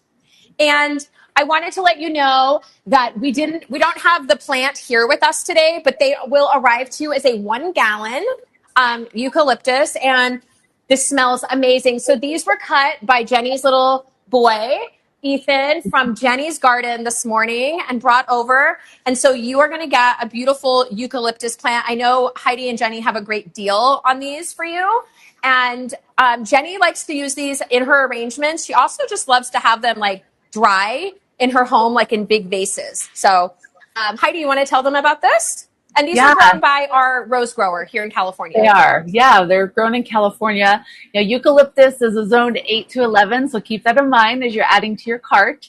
I know people who grow them outside in containers and bring them inside, especially because the smell is so nice. So this is a variety that I chose this variety because it stays a little more compact, and also the interesting leaves on them are a little bit more closer together. So it just looks nicer in a bouquet. So this is baby blue bouquet. So it's such an easy filler to put in with your roses, and it just increases the wonderful smell in your home. Jenny planted a 1-gallon of these 2 years ago, and it's huge. So they grow really fast. They're easy to grow as long as you're in the right climate. And we have a great deal on these today for you. So they're in a 1-gallon, and you can get a 2-pack shipped to you for free for $29.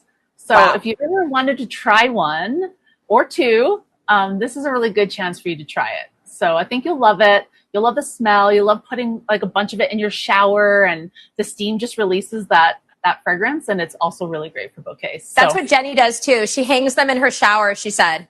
It's like Yeah. aromatherapy.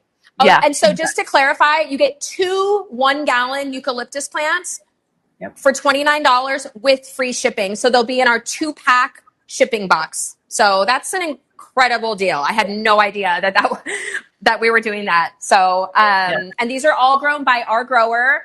And Heidi started these plants, I believe, like last fall, right, Heidi, or last winter? Yeah, I think they got planted at the end of last summer, about. So Yeah. They grow quick. So they look beautiful. They look great, and ready to go to So pretty. home. So pretty. So that's our, thank you, Heidi. That's You're our welcome. eucalyptus. And so excited about that. Is Heidi staying on for our multi-pack? I didn't think I was, but Delphine is next. Heidi's going to stay on for Delphine. So, sure. Oh, good. okay. First of all, so Delphine is one of our Grace Rose Farm exclusives. And let's just like rewind a little bit. When I first reached out to Heidi a year and a half ago, I said, I want to grow my Rosebush program, Grace Rose Farm's Rosebush program. And I need somebody who can go out and procure exclusives and new roses for me, because I really saw the vision for Grace Rose Farm of owning our own roses. And so Heidi That's what she does. She brings us brand new roses. And this is one of our new roses. Her name is Delphine Grace. She is, Heidi will tell you all about her. You can see she's very vigorous. She's coming out the bottom of the pot in this 1 gallon. And I want to show you very quickly before Heidi starts to talk about her. Look at this gorgeous bouquet that I cut yesterday of Delphine. I'll come around and show you. Heidi, you can start talking about her, and I'm going to come around and show them the bouquet. Okay, sounds good. Yeah, this was bred by an American breeder who probably none of you've heard of because he's really well known for breeding geraniums. His name is Scott Trees. He worked for Ball Horticultural for years and years and years. So he's a plant nerd. He's a breeder, and he did roses as like a side job. And when I was looking for exclusive roses, I knew that he had some at Star in their trials. And I love this one for a couple of reasons. Number one, super, super disease resistant. Okay, there's not much that can live in quote unquote rose hell in Pennsylvania. Delphine Grace is very good for the Southeast, very disease resistant, and is gorgeous fragrance. And the thing is super prolific. As you can see in that 1 gallon pot, it will grow so good for you. It has a matte bluish foliage, which is so pretty against that berry color tone to it. So as you can see, our 1 gallons are beautiful. They've grown really well, and a great cutting rose, great fragrance. So she blooms in sprays. So she's a grandiflora. She blooms in sprays. So this particular plant here, her terminal bloom is starting to open, and then she's got 4 big side buds that are going to go next. This little plant here was started a year ago from cuttings that the nursery took, and it's got 1, 2, 3, 4 nice big canes, and her roots are coming out the bottom, and that's what basically all of them look like. She's zones 6 through 10. I really love her blue-green foliage. It's really unique. And I've also seen that quite a few of you, we had this rose bare root, and your bare roots are blooming now. And what I'm seeing on Instagram and Facebook, I'm just seeing beautiful bouquets. She's definitely a great bloomer. Her fragrance is a 10 out of 10 too. She's highly, highly fragrant. I cut these roses yesterday in 100-degree weather and very gently brought them home, and they're holding completely. And she is a 10 out of 10 on fragrance. Yeah. She has a smaller bloom, like a more petite bloom. I would say her bloom is like reminiscent to like Celestial Night or Sweet Madam Blue. So she's not a big, giant hybrid tea bloom. She's definitely a smaller, like more compact bloom, but she's very dense, very, very densely packed with petals. And she has a true, beautiful, like quartered bloom shape, and she blooms in sprays, which makes her really special. Give you 1 bloom. You guys she's should hardy zone 6 to 10. Yeah, and we think she's going to be hardier than that. She's own roots, but we can only officially say zone 6. But we think we'll be able to change her to zone 5. I have all confidence in the world that it'll do well in zone 5, but officially we can only say 6. But look how pretty those blooms are when they open. Super fragrant. I love this one. And look at how dense she is. Like, to close her, you know what? You guys know I do the density test. A rose that is hard to close when it's fully open means it has a very densely packed petal count in the center of the rose. You can't collapse it, which tells me this rose has an excellent base life. Like I said, I cut these in 100-degree weather yesterday afternoon. Like the worst possible time to cut roses, 100-degree weather in August in the afternoon, but I did it anyway. So I love her. I think she goes so well with our collection. Adelaide Grace is a big, juicy, big, deep mayond. Heloise is a big plant, a big bloom. And this is a more small bloom, but it's got lots and lots of flower. And this one is definitely, I think, got the most vigor. So yeah, definitely. So that is our gorgeous Delphine. And Heidi, I'm going to have you stay on another for one more to talk about, since this is your calling. The next thing is the 4-pack that you put together of our tried and trues from Mayond. So I'm going to let you stay on for that. Is the baby blue not a plant? Yes, it is, Karen. Yes, I just didn't. We didn't bring the plant home to show you. I'm so sorry. But you get 2 1-gallon eucalyptus plants for $29, including shipping. So that's what you got. Okay. Heidi, I'm going to let you talk about our Charlene and our Bolero combo pack, and I'm going to grab them right now. Awesome. Guys, we're going to start doing these. If you haven't ordered or played around with our mix, match, and bloom on our website, we have these awesome new multi-pack boxes for our 1 gallon that you can mix, match, and bloom. And if you get 2 or more, you can get free shipping. And so we wanted to try something new this week, and we're doing a 4-pack. And we're doing a great deal. And we're going to get 2 Princess Charlene de Monaco and 2 Bolero. You're going to get 4 1-gallon plants, $99, shipped for free. Oh, look, there's Princess Charlene right there. I mean, we love these roses. They're some of the most fragrant roses, and they pair really well together. You have Charlene in the back, Bolero in the front. Because Charlene gets tall, Bolero's in the front. So just like this in your garden. Just like this in your garden. Bolero along the path and Charlene in the back. Yeah. So $99 for 4 roses, shipped for free. You can see them. These are the sizes.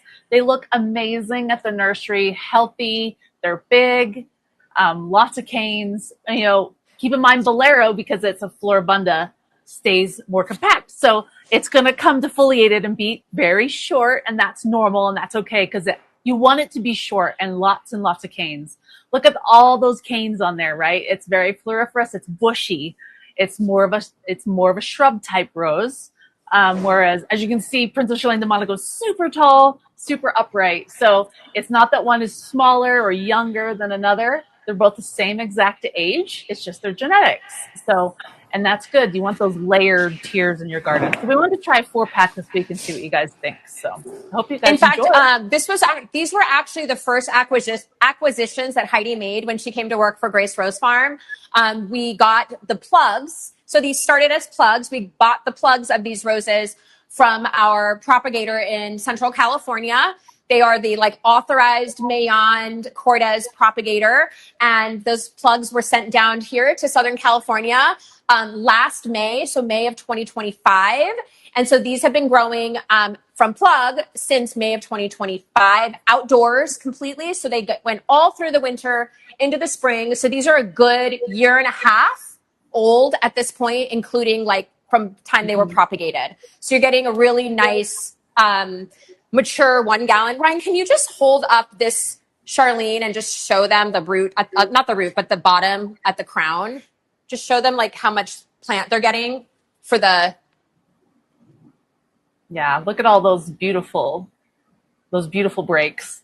Nice structure. So these are really beautiful. They're really healthy. And we just wanted to see how you guys feel about the 4-packs. So I hope you enjoy them.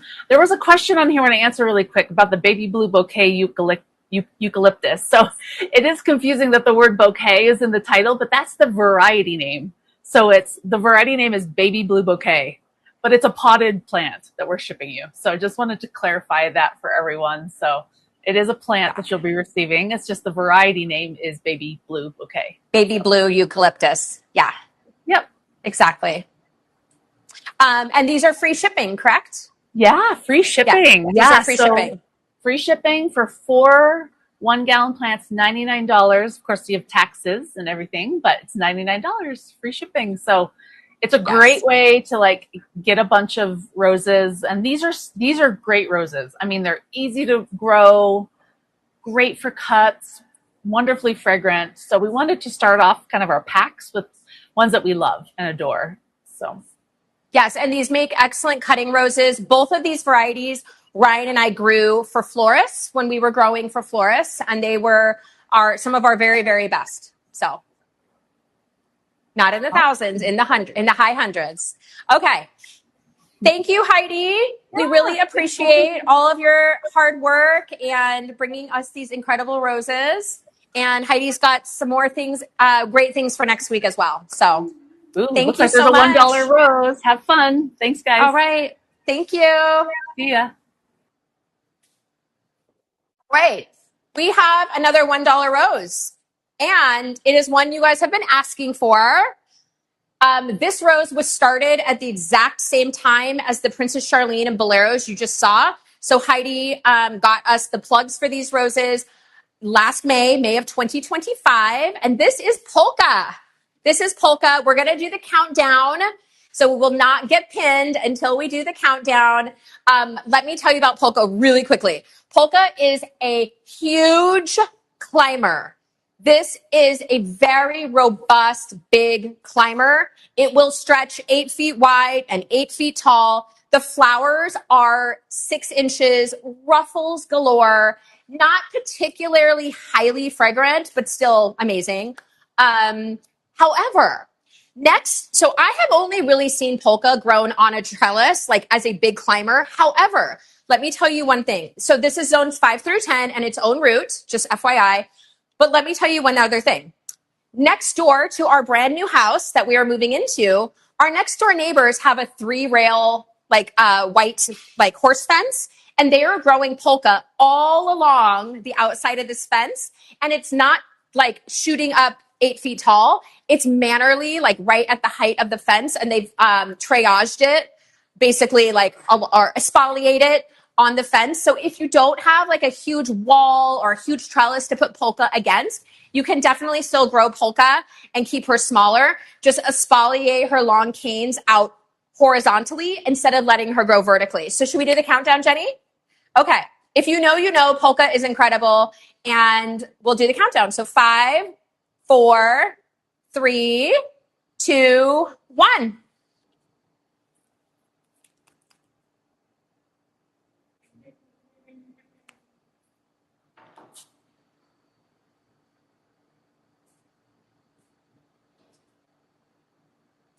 And we're going to announce the winner of our first bouquet, 55 stems. We have somebody from Seattle, Washington. Her name is Caroline Radicina, Radacina. Caroline, we will reach out to you directly. We will email you and set up your shipment for your 55 stem celebration bouquet from Grace Rose Farm. So thank you so much for your support. And we're going to have 2 more winners. But the first winner is Caroline Radicina, Radacina from Seattle. So thank you, Caroline. Thank you. Thank you. All right. Look at this plant, guys. Look at this polka plant. Own root. I told you, Heidi knows where to source the best roses. Look at this. Gorgeous. It's got buds on it too. Beautiful. All right. I know you've been waiting. I know you're waiting. So I found, this is going to be a fast one. Whoever gets this, please type in the comments that you got it. We're going to do my last Bloomsbury. I hope it's my last. I mean, I don't want to sound like a liar. Here it is. I will tell you, it's a 4-year-old plant or more. It's got one big central cane coming off the side and another one starting. Just bury the bud union and you should see some more canes, but it's too good not to offer. So we'll do the countdown in a second, but this is Bloomsbury. It's a florist rose from the Netherlands. Came right out of my garden. It is budded. And you'll want to bury that bud union, even if you're in a warm zone, which will help it push some new basils. So, all right. What? Ready for Bloomsbury? Okay. 5, 4, 3. We only have 1, 2, 1. Sorry, guys. Can I tell them about the florist roses, the mystery, maybe, really quickly? No? Okay. All right. We have something special coming for you. I'll tell you next week. Okay. More florist roses for my garden. All right. Oh, my goodness. All right. Here is an incredible one. Wow. This one is a beast. This is out of my garden. Look at this. This is Alnwick. And, oh my, I can't even lift this one. Ryan, you got to come lift it. I'm sorry. So they can see the plant. I apologize. I can't lift it. It's too big. Down here, just come around. Please. It's so heavy. Ryan's makeup's not done. Sorry, guys. He's vain. Okay. This is Alnwick out of Ryan's in my garden. Is it heavy? Is it just me? Oh, it's just me. Okay. Look at Alnwick. We love, we love, we love. Right out of our garden, we have a nice little amount, not a lot. Remember, I didn't grow a ton of this. David Austin Alnwick, and this is going to be, again, one of Gracie private collection. What? No, you can go. You can put it back. I adore this rose. We did grow this rose for florists too, for quite a while, and it's one of the best. It's a very upright David Austin. As you can tell, it's super bushy. Whoever gets these, like, kudos to you, because this is like basically a ready-made plant. So we are going to wait for just a second until Joni's ready. It's zones 4 through 10. Are you ready, Jenny? Or it's already on? Oh, it's not. Okay, ready? 5, 4, 3, 2, 1. Alnwick. I love this rose. Ryan, can you clip these? Here. She's so pretty. Show them these. So pretty. She's so gorgeous. Zones 4 through 10. One of the best David Austins. Very upright. Great cut flower. They're all gorgeous. So cute. I'll put that in water. I have a vase over here. Jenny doesn't want it. In water. We don't want her to die. So pretty. Okay. I imagine she's gone. Okay. Here we go. I can't move her. She's too big. She is a beefy girl. Whoa. She's a big girl. I know. This is another beefy big girl right here. Okay. You guys have been asking for Belinda's Blush and Belinda's Dream. This video that Jenny is showing you is straight out of my garden. Jenny took this video spring of 2025. Yes? Okay. This rose is an incredible producer. If you're in the deep south or you're in a really hot area and you're like tired of having roses that don't produce in the summer and just like sit there, this rose, I mean, don't quote me on it, but from what I've heard and what I know from my experience, still blooms. So this is Belinda's Blush. What? Oh. And this is a gorgeous own root plant. You could show them, yeah. A gorgeous own root plant. And she is about 4 years old, straight out of our garden. We do have a nice amount of this one. We have a nice amount because I grew so many of it. So ready, Jenny? I'll keep talking about it. So 5, 4, 3, 2, 1. This one is such a beautiful bouquet maker. So gorgeous. I love this rose. It smells like fresh, like baby powder, fresh laundry to me. That's what I get from it. And this is Belinda's Blush. So it is the cream version. Belinda's Dream is the pink cotton candy one. So this is the blushy, creamy one. It's kind of confusing because you would think that like Belinda's Blush is the pink one, but it's actually the creamy one with like a little hint of blush. But completely thornless rose. We sold a lot of this rose as bare root. It's an incredible one for us. As a bare root. And this is an own root plant straight out of my garden, and I absolutely love them. Why the countdown? The countdown is so people know that we're going to put it on sale. So they have a warning. Yeah. So that is Belinda, and Ryan and I are definitely going to plant more of this rose. It's sold out? Oh. All right. Crimty Kendi. There is no Princess Alex of Kent today, but there will be next week. She's on next week. Okay, this one is going to take a minute for me to talk about because it's a sentimental one. So when Ryan and I first started Grace Rose Farm, we planted a little bit of this, a little bit of that. We had a half-acre backyard, and we just had 4 of like hundreds of varieties. And this is one that we fell in love with, which I know you're not going to believe me. You're going to think, oh, it's bright orange. There's no way Gracie really likes it. I actually do. So this is Sedona from Jackson and Perkins. This is straight out of my garden. Look at the size of this plant, like the beefiness of it. It's all wood down into the plant. If you look down into it, it's all wood. Ryan and I have had this plant at least 3 years. This is, can you cut the bloom off? We have I don't know, 6 or 7 of these. That's it. This is such a fragrant rose. So beautiful. It's one of Ryan's and my like most favorite, like it's one of those roses that we started growing together when we first started growing roses, and it has sentimental value. I know it's orange-ish, coral color, so you guys probably think I'm lying, but I'm not. I love this rose, and it is so fragrant. So, so, so, so, so fragrant. So, what zone is this one? And it is a budded rose. Zones 5 through 10 on Sedona. Ryan, do you have anything to add about Sedona? Like, what did you love about it when we had it in our backyard 10 years ago? Vase life. Okay. Vase life and fragrance. And it's very ruffly. Very, very, very ruffly. It's such a pretty rose. Okay, ready? So Jenny says 5, 4, 3, 2, 1. No, we have a few of these. We have a few of these. And this is a rose that we actually don't sell at Grace Rose Farm.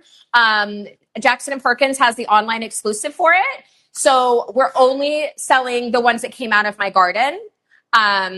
So just FYI. So good. I love it. It's so ruffly. Beautiful, beautiful.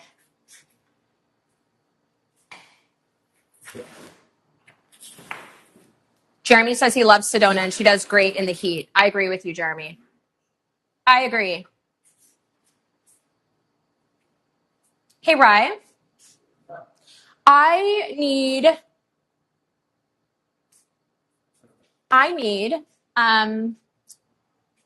to be plugged in over here. Please. Yes, this is Bliss. This is Bliss. Amanda, Jude is not today. However, I think we have Jude coming back. So we'll see. We will see. Cassie, you're going to love Sedona. I don't know if Diane is on here. Diane loves Sedona. It's such a beautiful rose. It has red foliage at the top of the plant when it's blooming. And it also has some red stems, like dark mahogany. It's so magnificent. If you came to our soiree a couple of years ago, Sedona was like on one of the walkways right next to Yves Piaget. So it was like all these punchy, bright colors. I had Miranda Lambert, Princess Charlene on one, Miranda Lambert, and then Sedona and Yves Piaget together. And it was so punchy and beautiful. So, okay. Oh, thank you, Carolyn. Thank you. I got it. Thanks. Thank you. All right. Ready, Jenny? Okay. We have just a few out of my garden, and this is another beautiful own root rose from Star Roses and Plants. This is a Cortez. I did not have a large amount of these in my garden. Actually, I do have a large amount of them in my front yard, but in my main garden, I only had a handful. So Bliss is like one of those bulletproof roses that like you cannot mess up. You can't kill. Its own root. It's winter hardy. Let's pin it. So 5, 4, 3, 2, 1. She's bred for disease resistance. She's bred for performance. Big, beautiful, blousy flowers. I absolutely love her. And I'll always grow this rose. She's a more low floribunda type rose, ever blooming, zones 5 through 10. Own root. Very fluffy and fragrant. Oh my gosh. Rachel has 14 of them. Wow. Amazing. All right.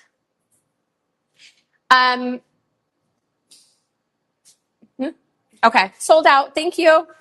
Now, the next one we have a nice amount of because I love this rose and I think it's one of the prettiest, and it's an excellent cut rose. So this is Leonardo da Vinci from Mayand. We got a couple little flowers on here. Look at the size of this plant.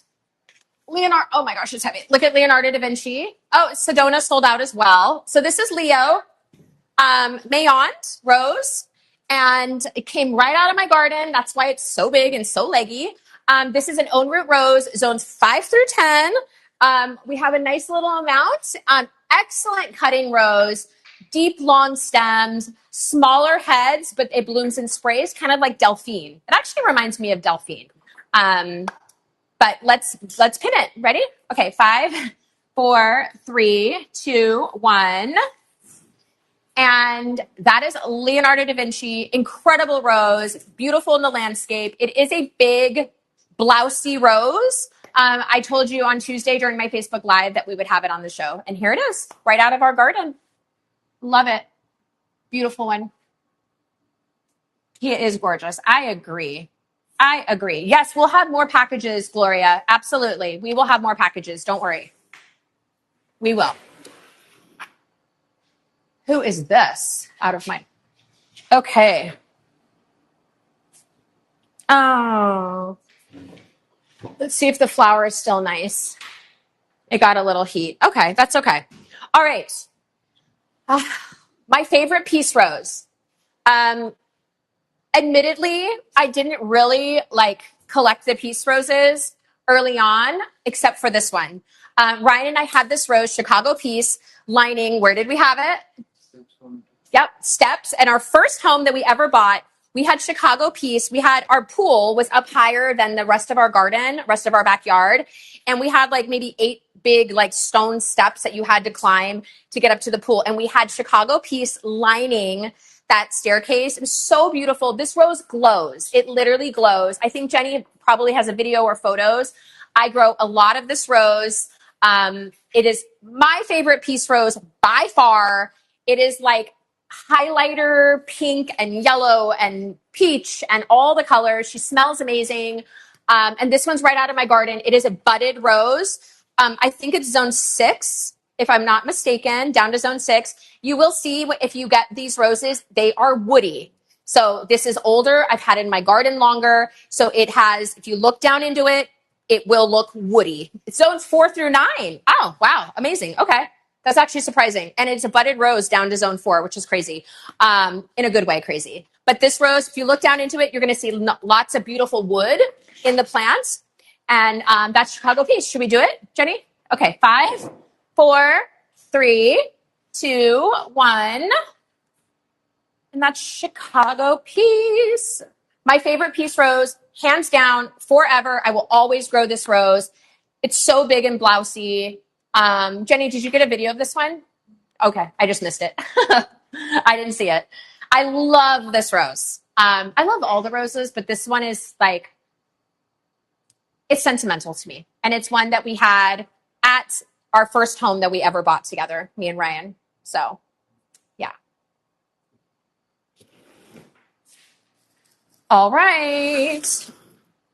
We have another one from Christian Bedard. Okay, I thought we had found all of these, but apparently dressed up out of my garden. If you plant this rose, again, just like Chicago Peace, this is zones, what zone is this, ADU? Okay. This rose, look at how beefy she is. This is a grandiflora. If you get this rose, you're going to look down inside and you're going to see wood, okay? That's okay. It just means that it's a more mature plant. So this is all dressed up from Christian Bedard. You know, he's one of my absolute favorites from Christian. I thought that we had sold all of mine. It's zones 4 through 10, budded rose, zones 4 through 10.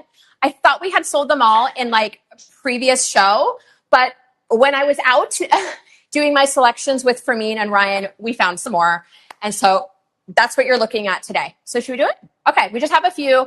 5, 4, 3, 2, 1.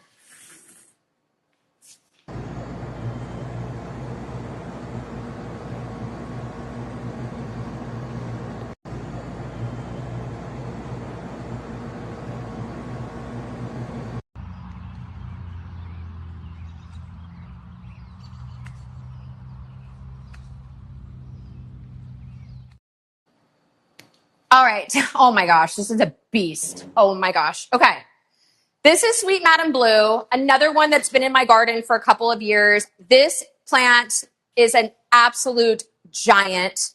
I will warn you right now that I did not find, I have a lot of these, but I did not find them yet. So this is going to be maybe a 2-plant wonder for today. And as I find more, let me just explain very quickly.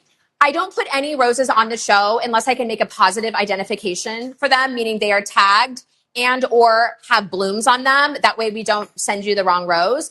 And so right now I did not have a lot of Sweet Madam Blue in bloom, but let's pin it.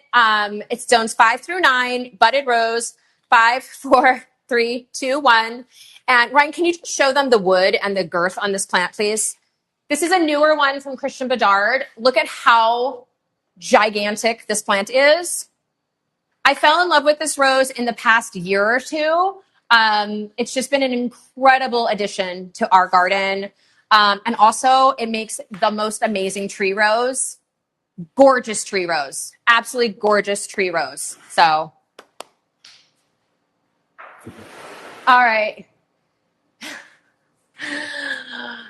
I found another Francis Mayond, or a few, right, Jenny? I found a nice amount of Francis Mayond. It's the rose that never ends from Gracie's garden, apparently, because every show we've done, I found more Francis Mayond. You can see this is a big boy here, big giant plant, budded rose, one of Ryan's and my most grown roses. We grew this for florists. And so I don't think this rose really needs any introduction. This rose comes right out of my garden though. So 5, 4, 3, 2, 1, and that's Francis. Sorry, we're moving really fast today because we have so many roses. So just know that we're moving fast. So, okay. We're getting through them and we're on to another dollar segment. Wow, this is cute. Look at this. So cute. So pretty. This is one of Heidi's favorites. So we let everybody got to pick some favorites this week, and this is one of Heidi's favorites. This is Enchanted Peace. Enchanted Peace. Oh my gosh. Whoa, smells amazing. Okay. Again, Heidi procured these plants last spring of 2025. So over a year ago, zones 5 through 10, own root. This is grown by our nursery growers, and it's $1. And we have about a dozen of them at $1 price. So I wish Heidi were here to talk about it more, but I don't think we really need to. So should we do it, Jenny? Okay, so it's $1. 5, 4, 3, 2, 1. Oh, Heidi says it's so disease resistant and cold hardy. Heidi adores this rose. I'm gonna put my hair back, guys. It's getting warm in here. We have the AC running, but I'm underneath like 4 studio lights, so it's a little warm in here. I need the ponytail. Okay. Oh my gosh, another one, another beast. Okay, another beast. Here it is. Ryan, somebody said they need to get me a fan, and you said that last week. Here is Princess Charlene, right out of my garden. Own root. Look at the size of her. Here she is. We keep finding more Princess Charlene de Monaco in my stash over at the nursery. She is very woody. So if you get these plants, they're going to be really, really woody for you and mature. You can grow this rose as both a shrub and a climber, zones 5 through 10 on Princess Charlene. And we just have a couple this week, but I wanted to, while I knew they were blooming, I wanted to get them on the show. So ready? Jenny? Oh, the fan. How about that? How do you turn it on? Oh, okay. Well, thanks. Thanks, guys. It's the thought that counts. It's the thought that counts. Okay. My Princess Charlene de Monaco from the last live bloomed this week. That is crazy. That's crazy already. Wow. Okay. Charlene, 5, 4, 3, 2, 1. From Brian's in my garden. She's a big girl. As I find more Charlene, I'll get him on the show. She is maybe our number 2 best-selling rose ever. She's never going to go anywhere. We love her. And you get a head start with this one because she's a big girl. So, okay, we have a florist rose. This is a rose that I offered about 3 years ago as a florist rose collection. And we are no longer offering it, no longer selling this rose. This is a nice 1, 2, 3, 4, 5, 6, 7, 8. Do I only have one of these, Jenny? Oh, I have 2. Okay, 2 people. All right. This is the Impressionist. I wanted Ryan to show you the flowers. So this is a true florist rose. This is the end of my stock. I don't have this rose anymore. We're not keeping it in our mother stock because we're not propagating this rose. Ryan, can you trim off a little cluster here to show them? I'll do it. A sweet little cluster. Can you show them that? This is a Dutch bred florist rose. I cannot tell you any zones on this one. This one is, if you're a collector and you want a florist rose, here you go. So we only have 2. This is the last of my stock forever. So right out of my garden, here it is. The Impressionist. Ready, Jenny? We have 2. That's it. And we're not going to be growing this ever again. 5, 4, 3, 2, 1. That's the Impressionist.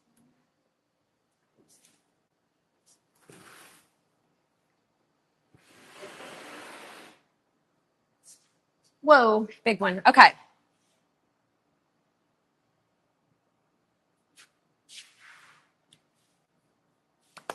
Ready, Jenny?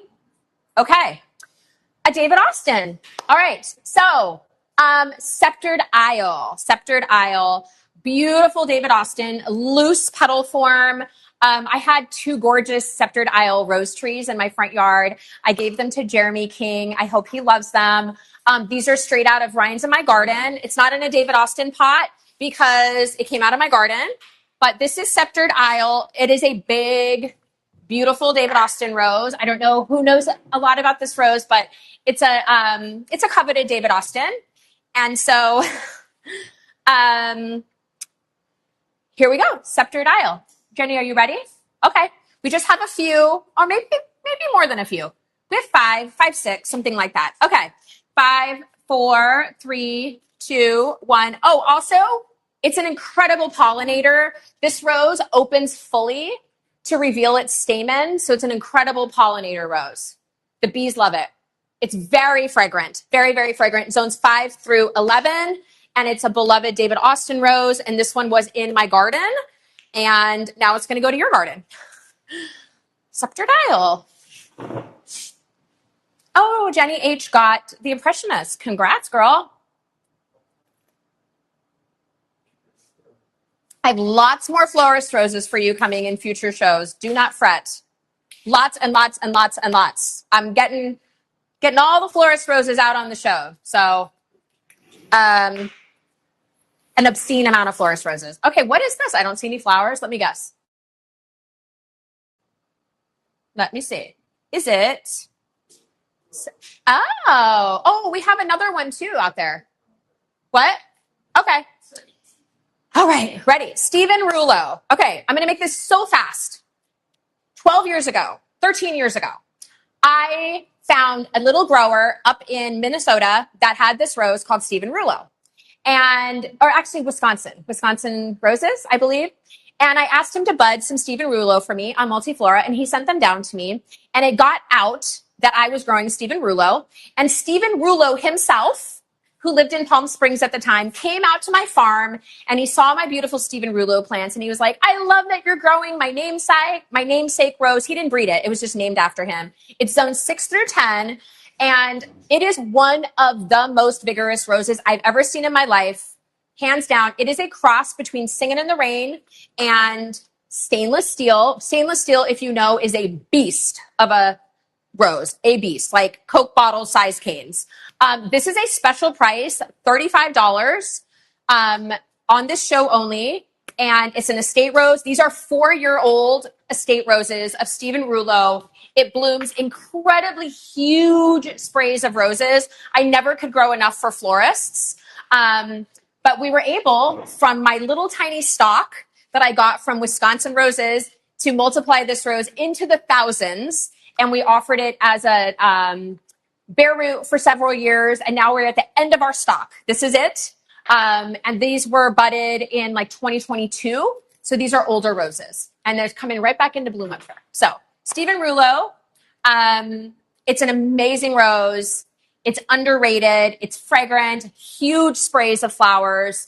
And I'm really proud of it. Like, I was one of the first to grow it in a large scale. And then Stephen Rulo himself came out to our that's when we were in Moore Park, Ryan, our Moore Park farm when Stephen came. Yeah. When he came out, it was in Moore Park when 2016, 2017. He came out and yeah, so it's an incredible rose. Such a good one. Ready, Ryan?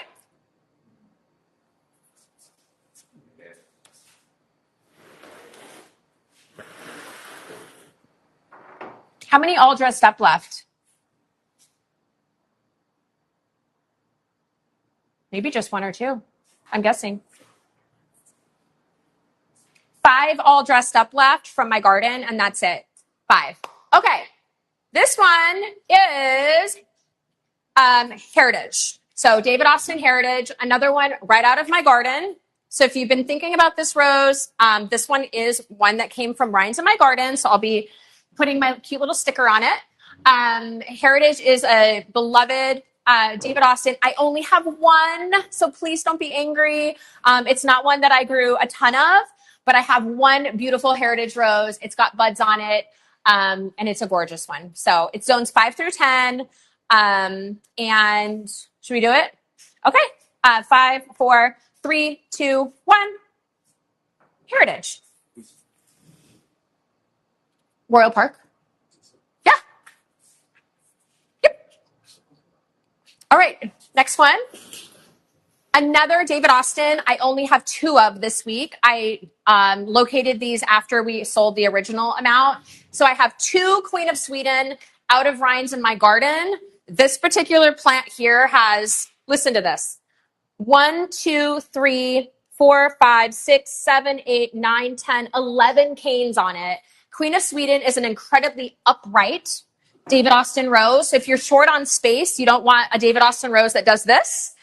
This is a vertical David Austin rose, but you can hack her back and keep her more mannerly. I showed you the David Austin rose, or the Queen of Sweden roses at the nursery the other day. So I gave you a little sneak peek that we were going to offer it.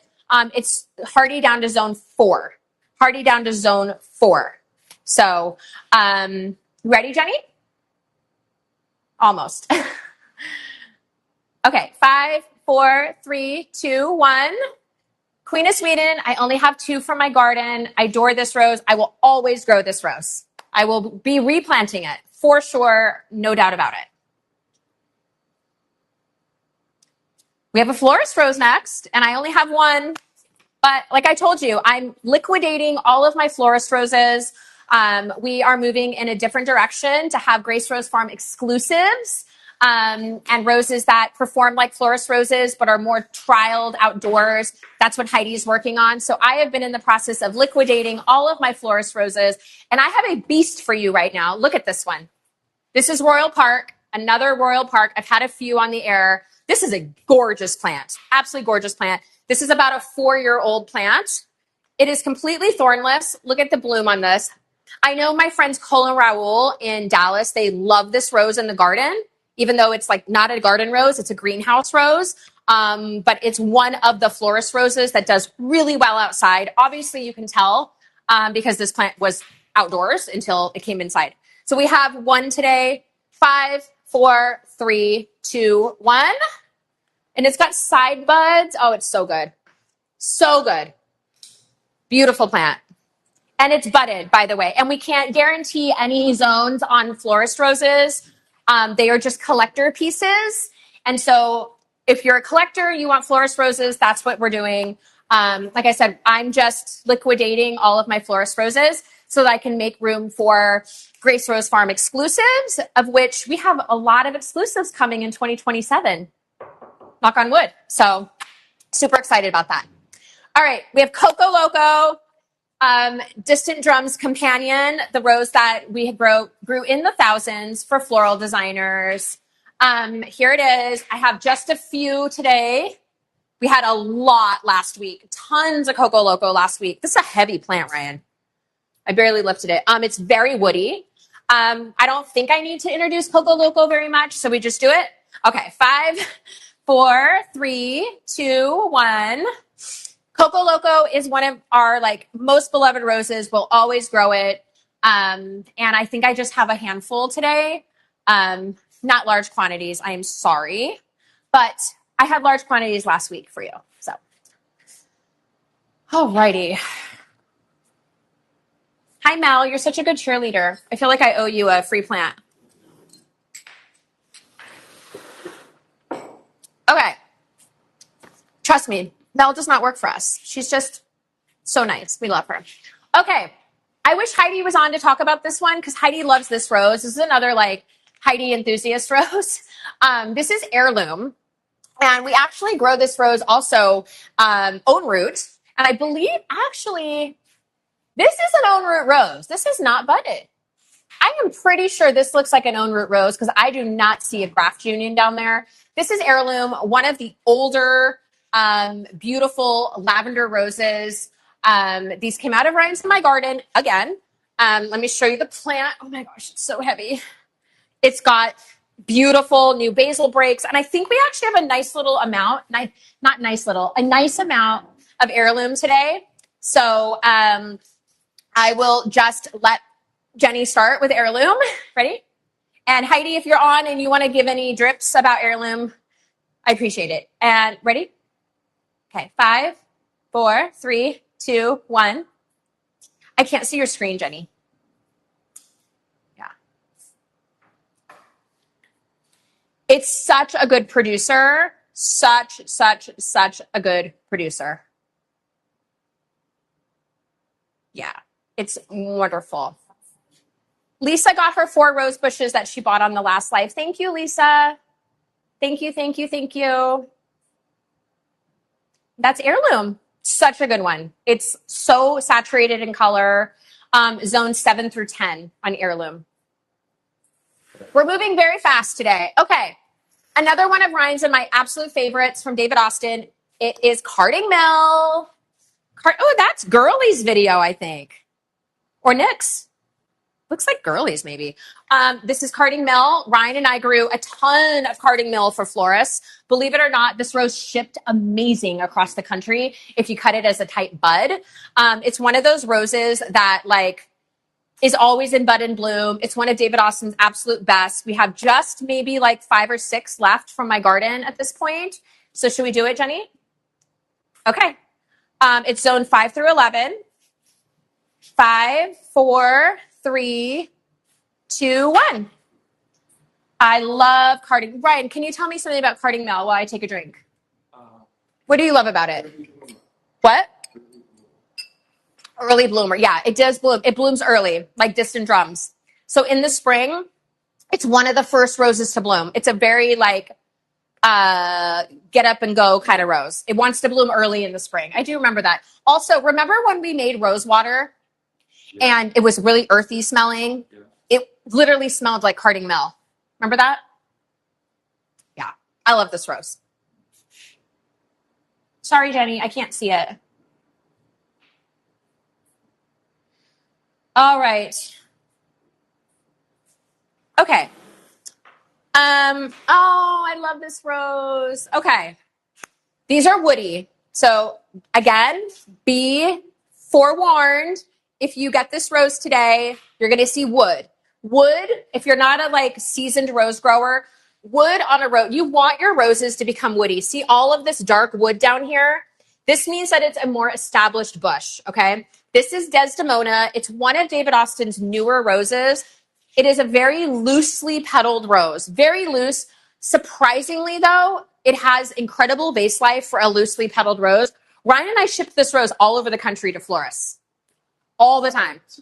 Surprisingly amazing cut rose. Very surprisingly. We have Desdemona smells so good. Also, if you have the budget and if you have we're back. If you have the budget and you have the space, Desdemona makes an incredible tree rose. Desdemona and the Poet's Wife, in my humble opinion, are David Austin's 2 best tree roses. Desdemona is hardy down to zone 5 and up to 11. So beautiful. I will replant this rose again for sure. And fragrance is a 10 out of 10. 10 out of 10. Yeah, Leslie, you don't think that this rose is going to have a good base life. but it does. It's very surprising. You look at it and you think, oh God, this thing is just going to fall apart when you look at it. It doesn't.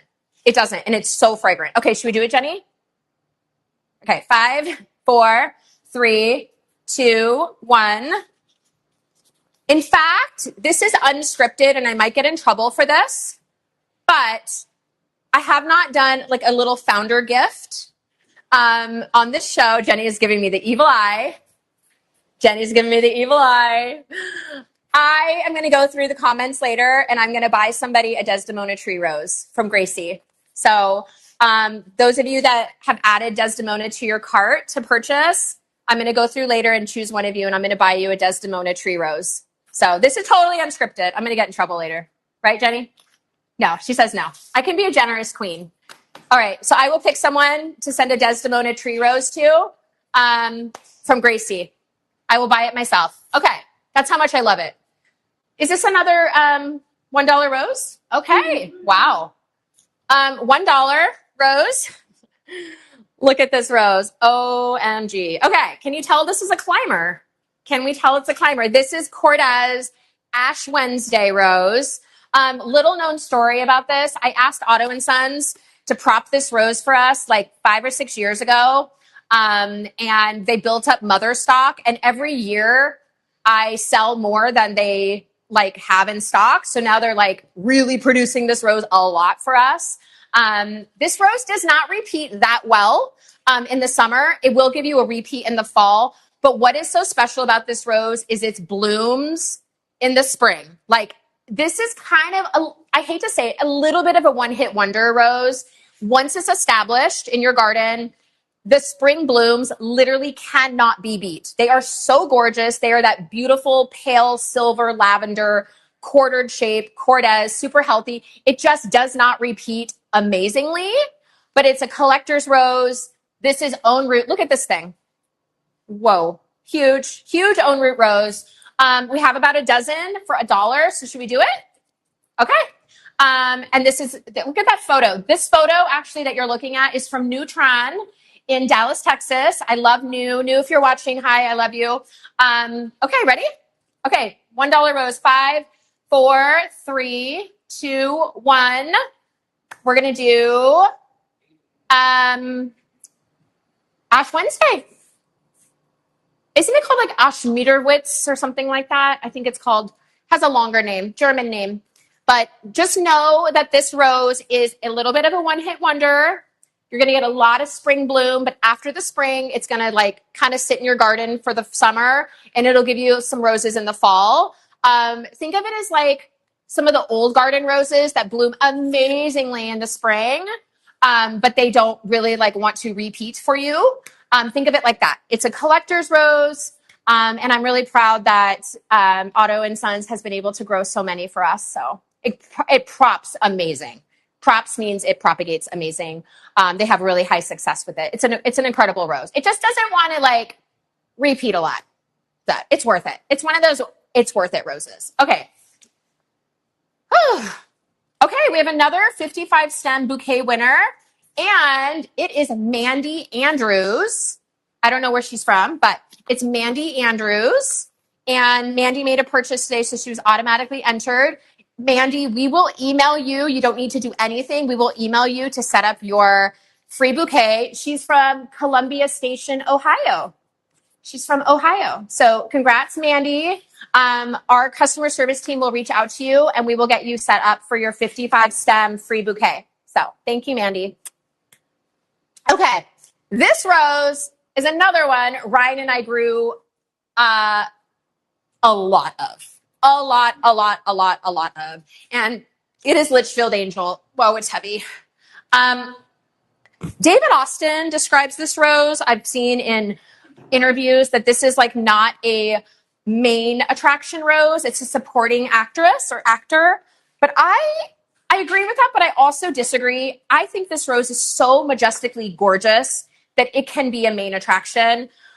It's near thornless at the top of the plant, by the way. It's like pretty low in thorns. Ryan and I grew this rose and we shipped it all over the country, every state, to Florist. It's an absolute incredible producer. If you were ever at our farm up in Santa Ynez, you remember zones 4 through 11 on Litchfield Angel. These are straight out of our garden, and they are woody. So you are going to see when you get them, they are woody down in the base because I've had these plants for a few years. So should we do Litchfield? Okay, 5, 4, 3, 2, 1. Litchfield Angel. Love, love, love. We're getting to the end, guys. I promise.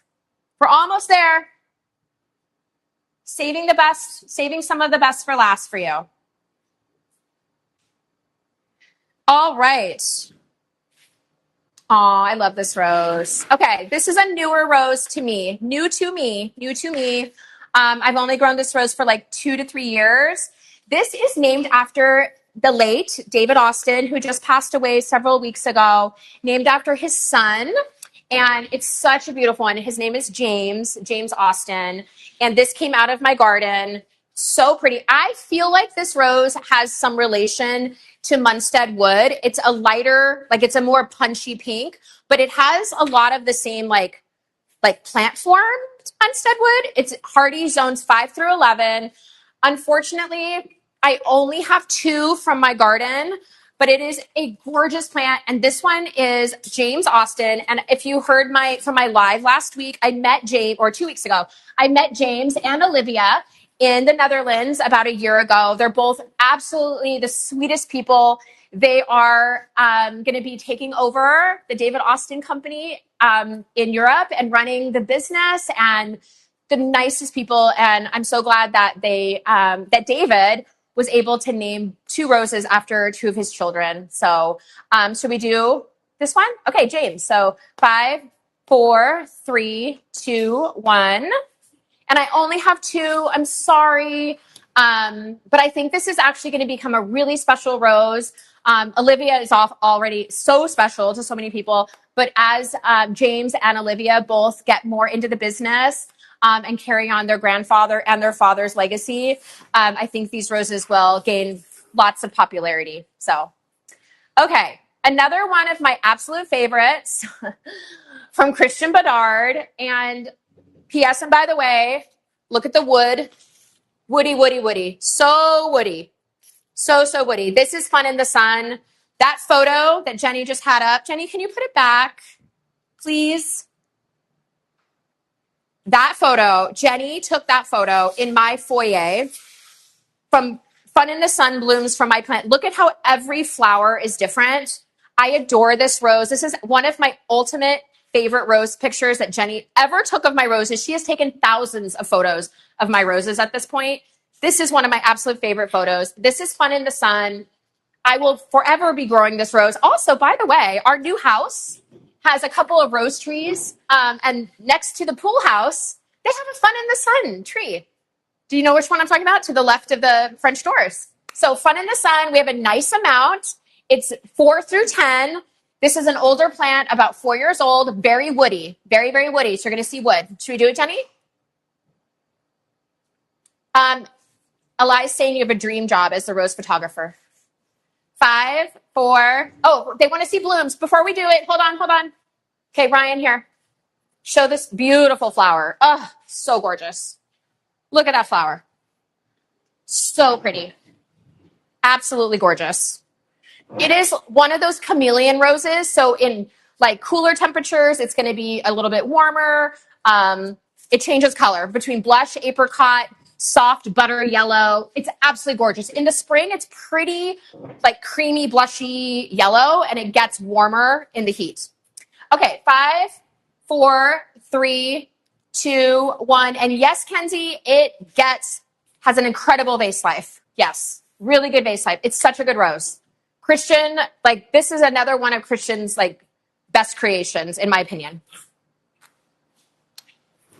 All right. A Cortez rose.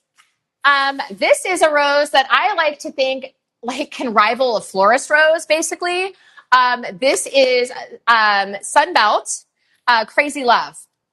And Crazy Love is a very, very heavily, deeply packed Cortez rose from Germany. It is got those apricot to yellow, golden tones in it.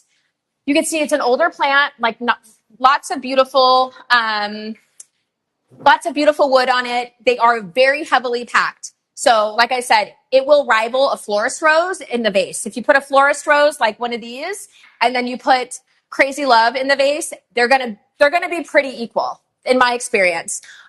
This is such a pretty rose. It is a big plant. So this will be like a 5, at least in California, 5 to 5.5 foot tall plant by, I don't know, 4 feet wide. It's a big girl. I showed you this plant on my Facebook Live on Tuesday. So you can see that one plant was big. So I will tell you, if you have a small space, maybe not this one, but we have a handful of them from my garden for you. So ready, Jenny? Okay, 5, 4, 3, 2, 1. And this is Crazy Love. It's a great one. Love it. Oh my gosh. Okay, we have a really good one next. And Jenny and Heidi don't know this, but I almost didn't sell these.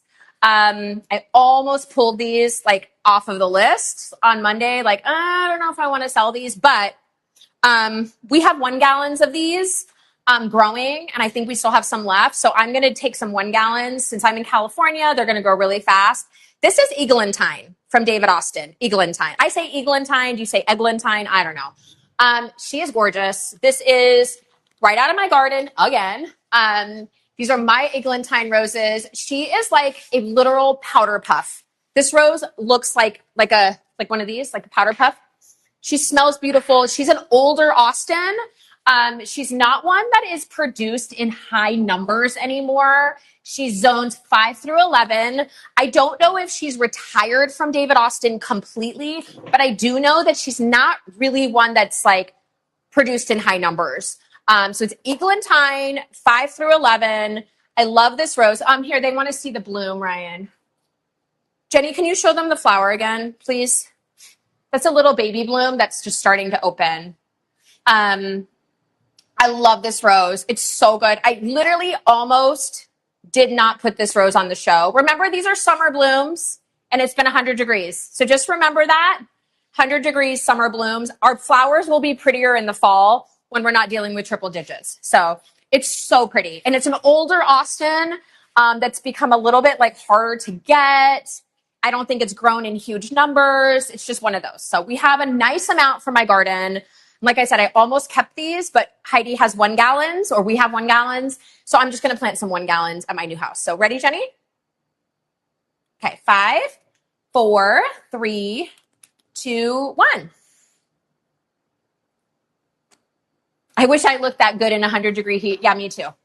I have been out at the nursery like every day lately, and it's been like double shower days for the past couple of weeks. Like shower in the morning, shower after you go to the nursery. So hot. It really actually, I was saying to Ryan, I think I was saying to Heidi and Jenny too, when you spend a lot of time outside, like I have been at the nursery, you really grow a respect for the people that work out there 40 hours a week, growing these roses, watering these roses, caring for these roses. Like I was there today to pick up some plants with Leo, and I was like, wow, these people are amazing that they can do this day in and day out, because it is hot. It is hot. So Heidi does have these as 1 gallons. And so if you missed mine, I will ask her if she can do a special for us soon on Eglantine, because I think we're down to like not too many left, but I'll talk to Heidi and see what we can do. She's an incredibly special older Austin. So, okay. What do you have here for me? Almost done, guys. Almost done. Okay. Silas Marner, a newer David Austin. We have a nice little amount from my garden. They are woody, just FYI. This rose loves to grow long canes and beautiful sprays of blush pink roses. He is very fragrant. Here he is. Silas Marner. We just have a few, and I'm sorry, I did not grow this rose in large quantities. I will be replanting this rose, though. I will be replanting it. So, ready, Jenny? Okay, 5, 4, 3, 2, 1. For Silas Marner. I'm so happy that you guys get all these roses that came from our house. Like if you were at our soiree, we had a couple hundred of you at our soiree in October of 2024, right before we had the fire. And yeah, you guys got to see these roses. And like these are the roses that were in that huge garden next to the soiree that you guys were getting these roses in your house, which is so cool. Like it couldn't be better. It's awesome. Okay. Thank you, Emily. I miss you. Okay. Here we go. Here is Evelyn. We have 4 more from my garden. Look at her. Ryan pulled the cane down. So the flower is a little sad because she got overhead watered. So we're not going to look at her. But she is Evelyn. I have 4 more that I found. I feel like I don't really need to introduce this rose. Let me just make a request, okay? If you already have Evelyn in your garden, please give some other ladies or gentlemen a try for this one. Evelyn is not one that's grown widely anymore by David Austin or us. Last year, we sold like over 1,000 Evelyn bushes, but they're gone. There's no more. We aren't getting any more. That they are done. So if you already have Evelyn in your garden, please give the people that don't have her a chance because she is discontinued. So I just asked that like nicely as your friend. She is budded on Dr. Huey, and this is right out of my garden. So should we do her? We have 4. Okay, Jenny needs a minute. Jenny needs a minute. 1 second. And then we have another dollar sale and we have another bouquet giveaway. And then we're done. So are we going to circle back to Evelyn? Okay, we're going to circle back to Evelyn. Jenny just needs like 2 minutes to get her situated. So just give us like 2 minutes to get to Evelyn. But I just asked you, if you already own Evelyn in your garden, please give some of the other ladies a chance because I only have 4. So just, I appreciate it. Okay, we're going to do a dollar rose. Okay, we're going to do a dollar rose. Again, this is a rose that Heidi procured for us in spring of 2025. It's Romantica Ball Gown. I love this rose. So good. She's a big girl, just so you guys know. This plant gets very big. She grows out like this. So she is like an upside down ball gown in the garden. So she looks like a ball gown. Ryan, can you show them the flower, please? She's so beautiful. This is going to be a dollar rose. She's own root, California grown. What? Ball gown. Yeah. I love this rose. Oh, I'm so glad, Millie, you got your Silas Marner. All right. Ball gown. Ready, Jenny? Okay. We have dollar rose, ball gown. 5, 4, 3, 2, 1. This is an incredible cut rose. She's a Mayond. She's pretty thornless too. She does not have a lot of thorns. She grows in huge sprays. She's gorgeous. I love her. I love her. Okay. Jenny is ready for Evelyn, and I'm sure ball gown is gone. I'm positive ball gown is gone at this point. Okay.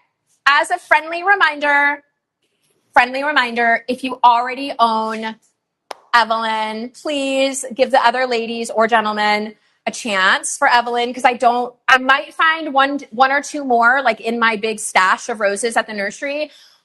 But I know this rose is discontinued. Grace Rose Farm won't have it anymore. And I can't speak for David Austin, but I'm pretty darn sure that they have also discontinued it. So if you already own this rose, please give the other ladies a chance. Okay. Are you ready? Okay. Jenny's ready.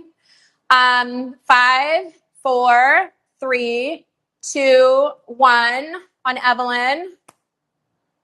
And I'm so happy you guys are going to get her. And we have a giveaway. 1 giveaway. While we're doing the end of Evelyn, in case you just joined us, let me show you one more. Ryan, can you lift this, please?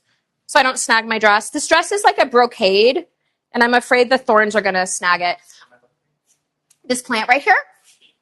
Okay, our giveaway winner, our last giveaway winner for our 55 stem celebrate 55,000 Facebook group and 55 stem bouquet winner is Sabrina Cagle, Cagle, and she's from Georgia. So, okay, can you show them this while we're doing Evelyn real quick? So, I just wanted to show everyone that Fermin and Leo have dug up my gorgeous St. Swithin roses. This is a St. Swithin climber. This is one plant, guys. Let me show you. I'm not. I'm just going to show them that it's literally one plant. This is one plant. We are going to be giving away these St. Swithin roses over the next couple of months. First, before we start giving them away, you can put it down. We are going to take them to the nursery and get them potted up in 5-gallon containers, get them into the shade house where they can recuperate from being dug up in July, which was like the worst time to dig them up. But we found out that the buyers of our estate here are putting horses like in the pasture where these roses were, and they would just get eaten by the horses. So we're like, okay, we're going to dig them out. So they dug them out last weekend.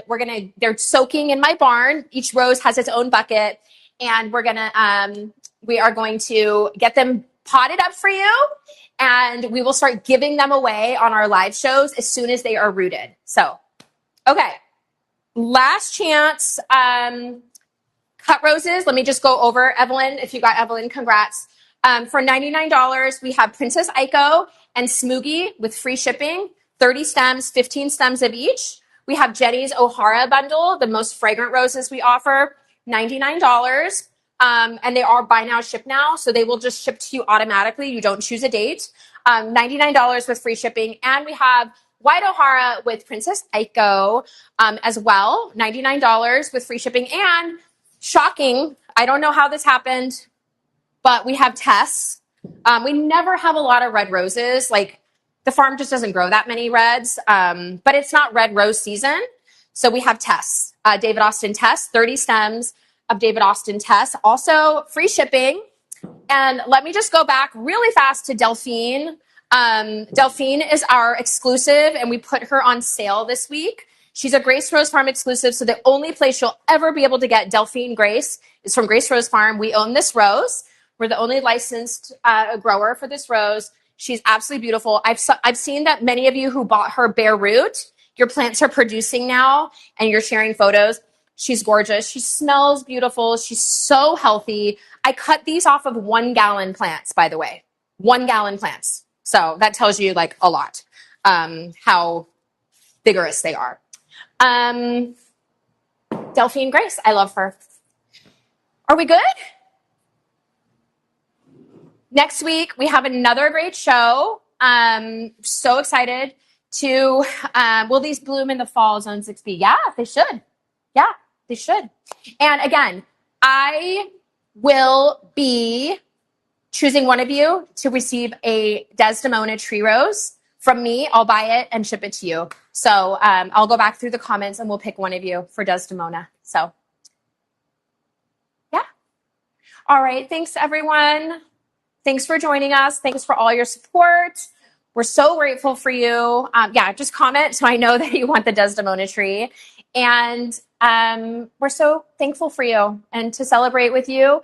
These roses will start shipping on Monday. They will start shipping on Monday. I expect that it will take us all day Monday and Tuesday to get your orders out. As a reminder, you do not get a shipping notification email until UPS scans your box. UPS picks up at like 4 p.m. or 3:30, and then they bring them to Thousand Oaks to their big depot, and they scan the boxes there. So you will not get a shipping notification until the evening now when UPS actually scans your box. We do that so that you know that that box is in transit and it wasn't like a label that was printed and maybe didn't go out. So you will get your shipping notification most likely in the evenings because that's when UPS scans the boxes. Also, as a reminder, if you have any of their items that are pinned that are like more widely available, such as like the Munstead Wood, Delphine, Gertrude Jekyll, Top Cream, make sure that you check out, or the 4-pack of Charlene and Bolero, make sure you check out while I'm still live on the air to get that pricing. The pricing goes back after the show is over. So just like letting you know to check out while I'm talking. I can stay on with you for a couple of minutes so you can check out. If you want to ask me any questions or anything like that, I'm happy to stay on. Ryan and I are moving in like 2 weeks. Guess how many boxes I've packed? 0. Jenny did this the same time I did. 0. Zero, but our buyers were here today. Our buyers that bought our ranch actually bought me this necklace. They are equestrians, but their former life, they were jewelry dealers. They bought me this necklace and they gave me this pearl necklace in September last year when they first came to our farm to look at it. And they fell in love with the property and they mailed me this beautiful necklace. And Serafina, they sent us both pearl necklaces, and they were here today with their contractor to start looking at all the infrastructure they're going to build for their horses. And I got to meet them. They're lovely people, and they're going to take such good care of this property. But they noticed that I had their necklace on, so it was fun. Oh, that's right. Oh, they did? Aw. Aw, that's so nice. That's so nice. So we have amazing people. Oh, we only have 8 Munstead wood. Can you grab the Munstead wood 2 gallon? We have 8 left, and that's it. Munstead wood will be gone from Grace Rose Farm. What? Heidi, did you take any Munstead out from us? Heidi, if you're on, can you take 3 Munstead wood out for Gracie? Because I'm not going to be able to get that plant otherwise for my new garden. Obviously, I'll pay for them. We only have 1 lady gardener left in the 2 gallon. So this is the 2 gallon Munstead that we're shipping right now. And again, this was a special collaboration that we were able to do with David Austin and our nursery partners. I believe we're the only ones that get to offer these online. And we only have 8 left, and that's it. That's it. No more. This Munstead wood, let's just do a bud count. 1, 2, 3, 4, 5, 6, 7, 8, 9, 10, 11, 12, 13, 14, 15, 16, 17, 18, 19, 20, 21 buds on this 2 gallon Munstead wood plant. That's crazy. These are the same age as our estate roses. They're just in a smaller container so that we could offer you a better price. That's the only difference, is literally smaller container, less soil, so we could offer you a better price. Believe it or not, a lot of our cost is and better shipping price, Jenny says. A lot of our cost is the containers and the soil. Crazy to say that, but it's like the container and the soil is like, the cost of that is almost as much as the plants. That's just the way the nursery world works. So we're able to get a smaller container and less soil and hence save you money, but it's the exact same plant that we put in our estates. So there's only 8 left, maybe less than that now. I don't know. So, oh, Andrea wants to know about the soil. What is it a mix of? Well, Heidi's working on something very special, so I'm going to keep my lips closed. But a lot of you have asked for our proprietary nursery partners proprietary soil mix for your gardens, and that is something that Heidi is working on. So I'll just say that it's going to take time. Shipping soil across state lines is a whole big thing, but don't worry, Heidi's on it. So we have 1 pretty lady left, 4 apricot candy. That's it. And then those are sold out at the $59 price, completely gone. So Lori said, I knew that was coming. Yeah. You guys always said you wanted that soil mix. So we've already talked to the nursery about it, and we're going to work on it. We have 6 Belinda's Blush left, and then that's it from my garden on Belinda's Blush. That's an incredible rose. So bushy, so abundant, a heavy, heavy, heavy bloomer. We had a lot of those from my garden. Just so you guys know, we had quite a few, but that's the end of them when the show's over. So, and Munstead, yeah. And 1 lady gardener, unless it just sold out. It might have. I don't know. As a reminder, my dress is from morninglavender.com. If you guys want it. I'm not paid or anything like that. Jenny knows the shop owner. And so Jenny told me to buy from her, and I bought this beautiful dress from her. Munstead wood is sold out. Thank you. I bought this beautiful dress. If you guys like it, you should get it. It's actually just so you know, I'm in a small. It has smocking in the back, which is really cool. So it can, expand a little bit if you need it, or close. I love smocked dresses. I have a lot of nap dresses for that reason too. So, and this dress was like so inexpensive. I don't remember, but it was like ridiculously inexpensive. So inexpensive. Reminder, you get 2 eucalyptus plants. Where's the 2 eucalyptus plants for $29. including free shipping. I don't know how Heidi's doing that. We must be doing it at cost. I'm guessing it's just at cost to get the plants out into the world. And these are cut from Jenny's garden. Her little boy cut these. He's her little garden helper.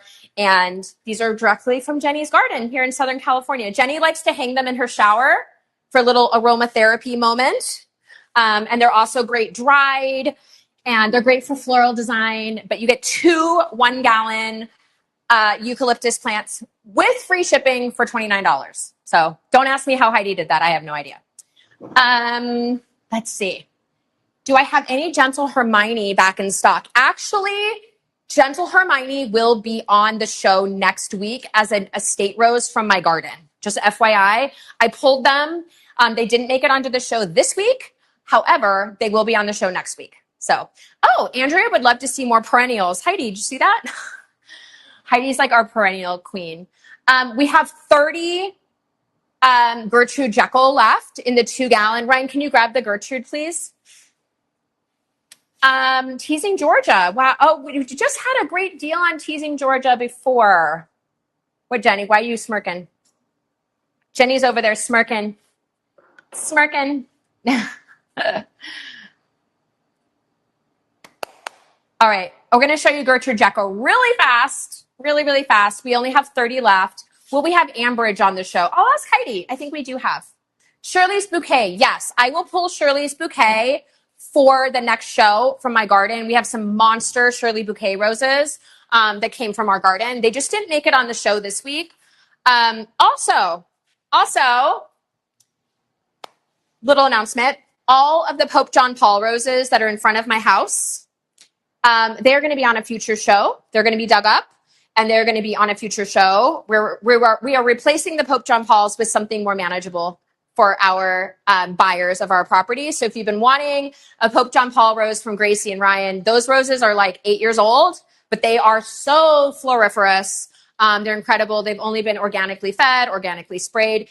We're going to dig them up like this weekend, and it'll be probably like 2 months before I have them on the show, but we'll have about 200 Pope John Pauls on the show directly from Ryan to my garden, like in 8 weeks. And then Gertrude Jekyll, we have less than 30 left. She's a magnificent climber from David Austin. I believe David Austin says it's like the most world-renowned climber of theirs. I wish I could find that quote. I don't want to like misquote David Austin, but I've seen it on their website. Anyway, she's hardy down to zone 4. And once they're gone, we won't have any more of these 2 gallons. The 2-gallon program with David Austin is like a one-time thing. We will not have it next year. And once these varieties sell out, we won't have them anymore. So I just want to like make that abundantly clear that once they're gone in the 2-gallon size. Will you have any Our Lady of Guadalupe trees? Let me find out if we can have those. I know you guys want them. With 5 all dressed up left. Ryan, can you grab the all dressed up rose really fast? 5 left. And Lady Gardner sold out. 5. I can't believe all dressed up is left from my garden. Maybe I didn't spend enough time on it. Okay, hold on. Because you guys know all dressed up is like one of my favorite roses of all time. Hold on. Will I be getting any more Edens? Yes. So we dug up all of my Eden roses that were on front of my barn. And they're over there next to all the St. Swithins, actually. Each plant is in a bucket. That's how big they are. They need their own 5-gallon bucket. Those will be, we're going to root them out in the shade house at the nursery, and they will be on a future show. And they are beyond big, like bigger than you can possibly imagine. Huge. Like they're like 5-year-old Edens. So here's all dressed up. We only have 5 left. I can't even believe this rose is left. Like these are huge. All dressed up is a rose that Ryan and I started growing for florists because it's such an incredible cut flower. There's a couple reels on our Instagram of me like with a hat on and sunglasses and a puffy sleeve dress, like wading through my all dressed up sea of roses. Next to my bedroom, we used to have like 500 all dressed up roses out there, but not anymore.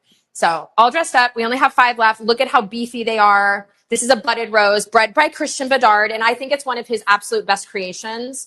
And he knows it. I have told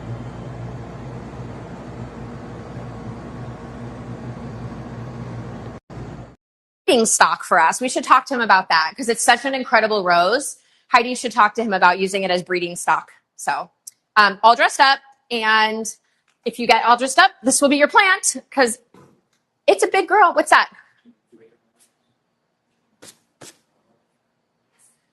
All right, guys. What? Oh, somebody said, what is dropping soon? Okay. I'm not going to tell you varieties, but we just got a fresh inventory list from our growing partners at the nursery. Heidi shared it with me and Jenny like 2 days ago. In full transparency, because we're getting ready for the live show, I have not had the time to go through the list and look at everything, but Heidi wants me and Jenny to look at it. So we're going to look at it tomorrow. We have some incredible drops, incredible drops. They will go in the member portal first, and then they will go public. So it's fresh inventory, fresh count, and it's stuff that we've already released, but it's also some stuff that we have not released yet. So just stay tuned for that. Jenny and I will go through it Friday or Monday, and we will start getting some of that in the member portal in August. So it's a lot. There's like a whole long list. Okay, last chance. Then I'm going to go and stop talking. This is our combo. Heidi put this together. It's Mayond, 2 super fragrant roses. This is Bolero, which is a compact floribunda, which is why it's a shorter plant. These 2 plants are the exact same age. They were propagated by the same propagator in Central California, planted in these containers at the exact same time in the spring of 2025. They've been growing next to each other for the last year outdoors. But this is a very tall hybrid tea. This is Princess Charlene de Monaco. Bolero is a little compact cutie. It goes beautifully in front of Princess Charlene. They're $99. You get 4 plants, 2 Charlene, 2 Bolero with free shipping. And we have a 4-pack box. It's beautiful. I'm so proud of our new boxes. I designed them all myself. They were like a labor of love, but we got them. And so you get 4 plants. They were propagated like maybe February, March of 2025, grown outdoors since May of 2025, and now they're going to homes here in August of 2026. So get lots of plant and their own root. They are true to type, virus-free, gall-free, all the things free, and they're incredible. So the propagator that propped these is the same propagator that does our plugs for our Better Bare Root grower. So it's basically the exact same plants, but these are grown in containers. So you get Charlene, Princess Charlene, PCDM, you get 2, and you get 2 Boleros for $99 with free shipping. So that's our little combo of the week. And Heidi's going to come up with more combos. Let her know if you guys like can think of like what kind of combos you want. Drop it in the group, in the Facebook group, and say, hey, Heidi, I want one of this, one of this, one of this, one of this. Just go to our like mix and match 1 gallon page. You'll see all of the 1 gallon roses that we offer. There's about 111 varieties. Go through that and be like, Heidi, I want this one, this one, this one, and this one. And we'll see if she can do like a 4-pack and what kind of pricing she can give us on those. So you can always in the group or however you want to communicate with us, you can always tell us like what you want to see and we'll do our very, very best to accommodate and make that happen. That's what we're here for. So yeah. All right, guys. Yes, tag Heidi for what combos you all want. Absolutely. And be on the lookout for some member drops. We have some incredible restocks, great summer pricing. And Jenny and I promise you, we will go through the restock list. It's not just restocks, it's stuff that we haven't dropped as well. So, and I really appreciate everyone joining for this extra long 55K Facebook group celebration. I know it was a long one. I'm definitely going to be going to bed soon. I'm tired. We got to go get our daughter still. She's with Grammy. And thank you so much for coming and supporting us, being the most amazing rose community in the whole world. We are here to celebrate you and to grow with you. And we have so many exciting things coming. And so, yeah, that's it. If you have anything in your cart, just check out now and we'll see you next week. All right. Thank you. Bye.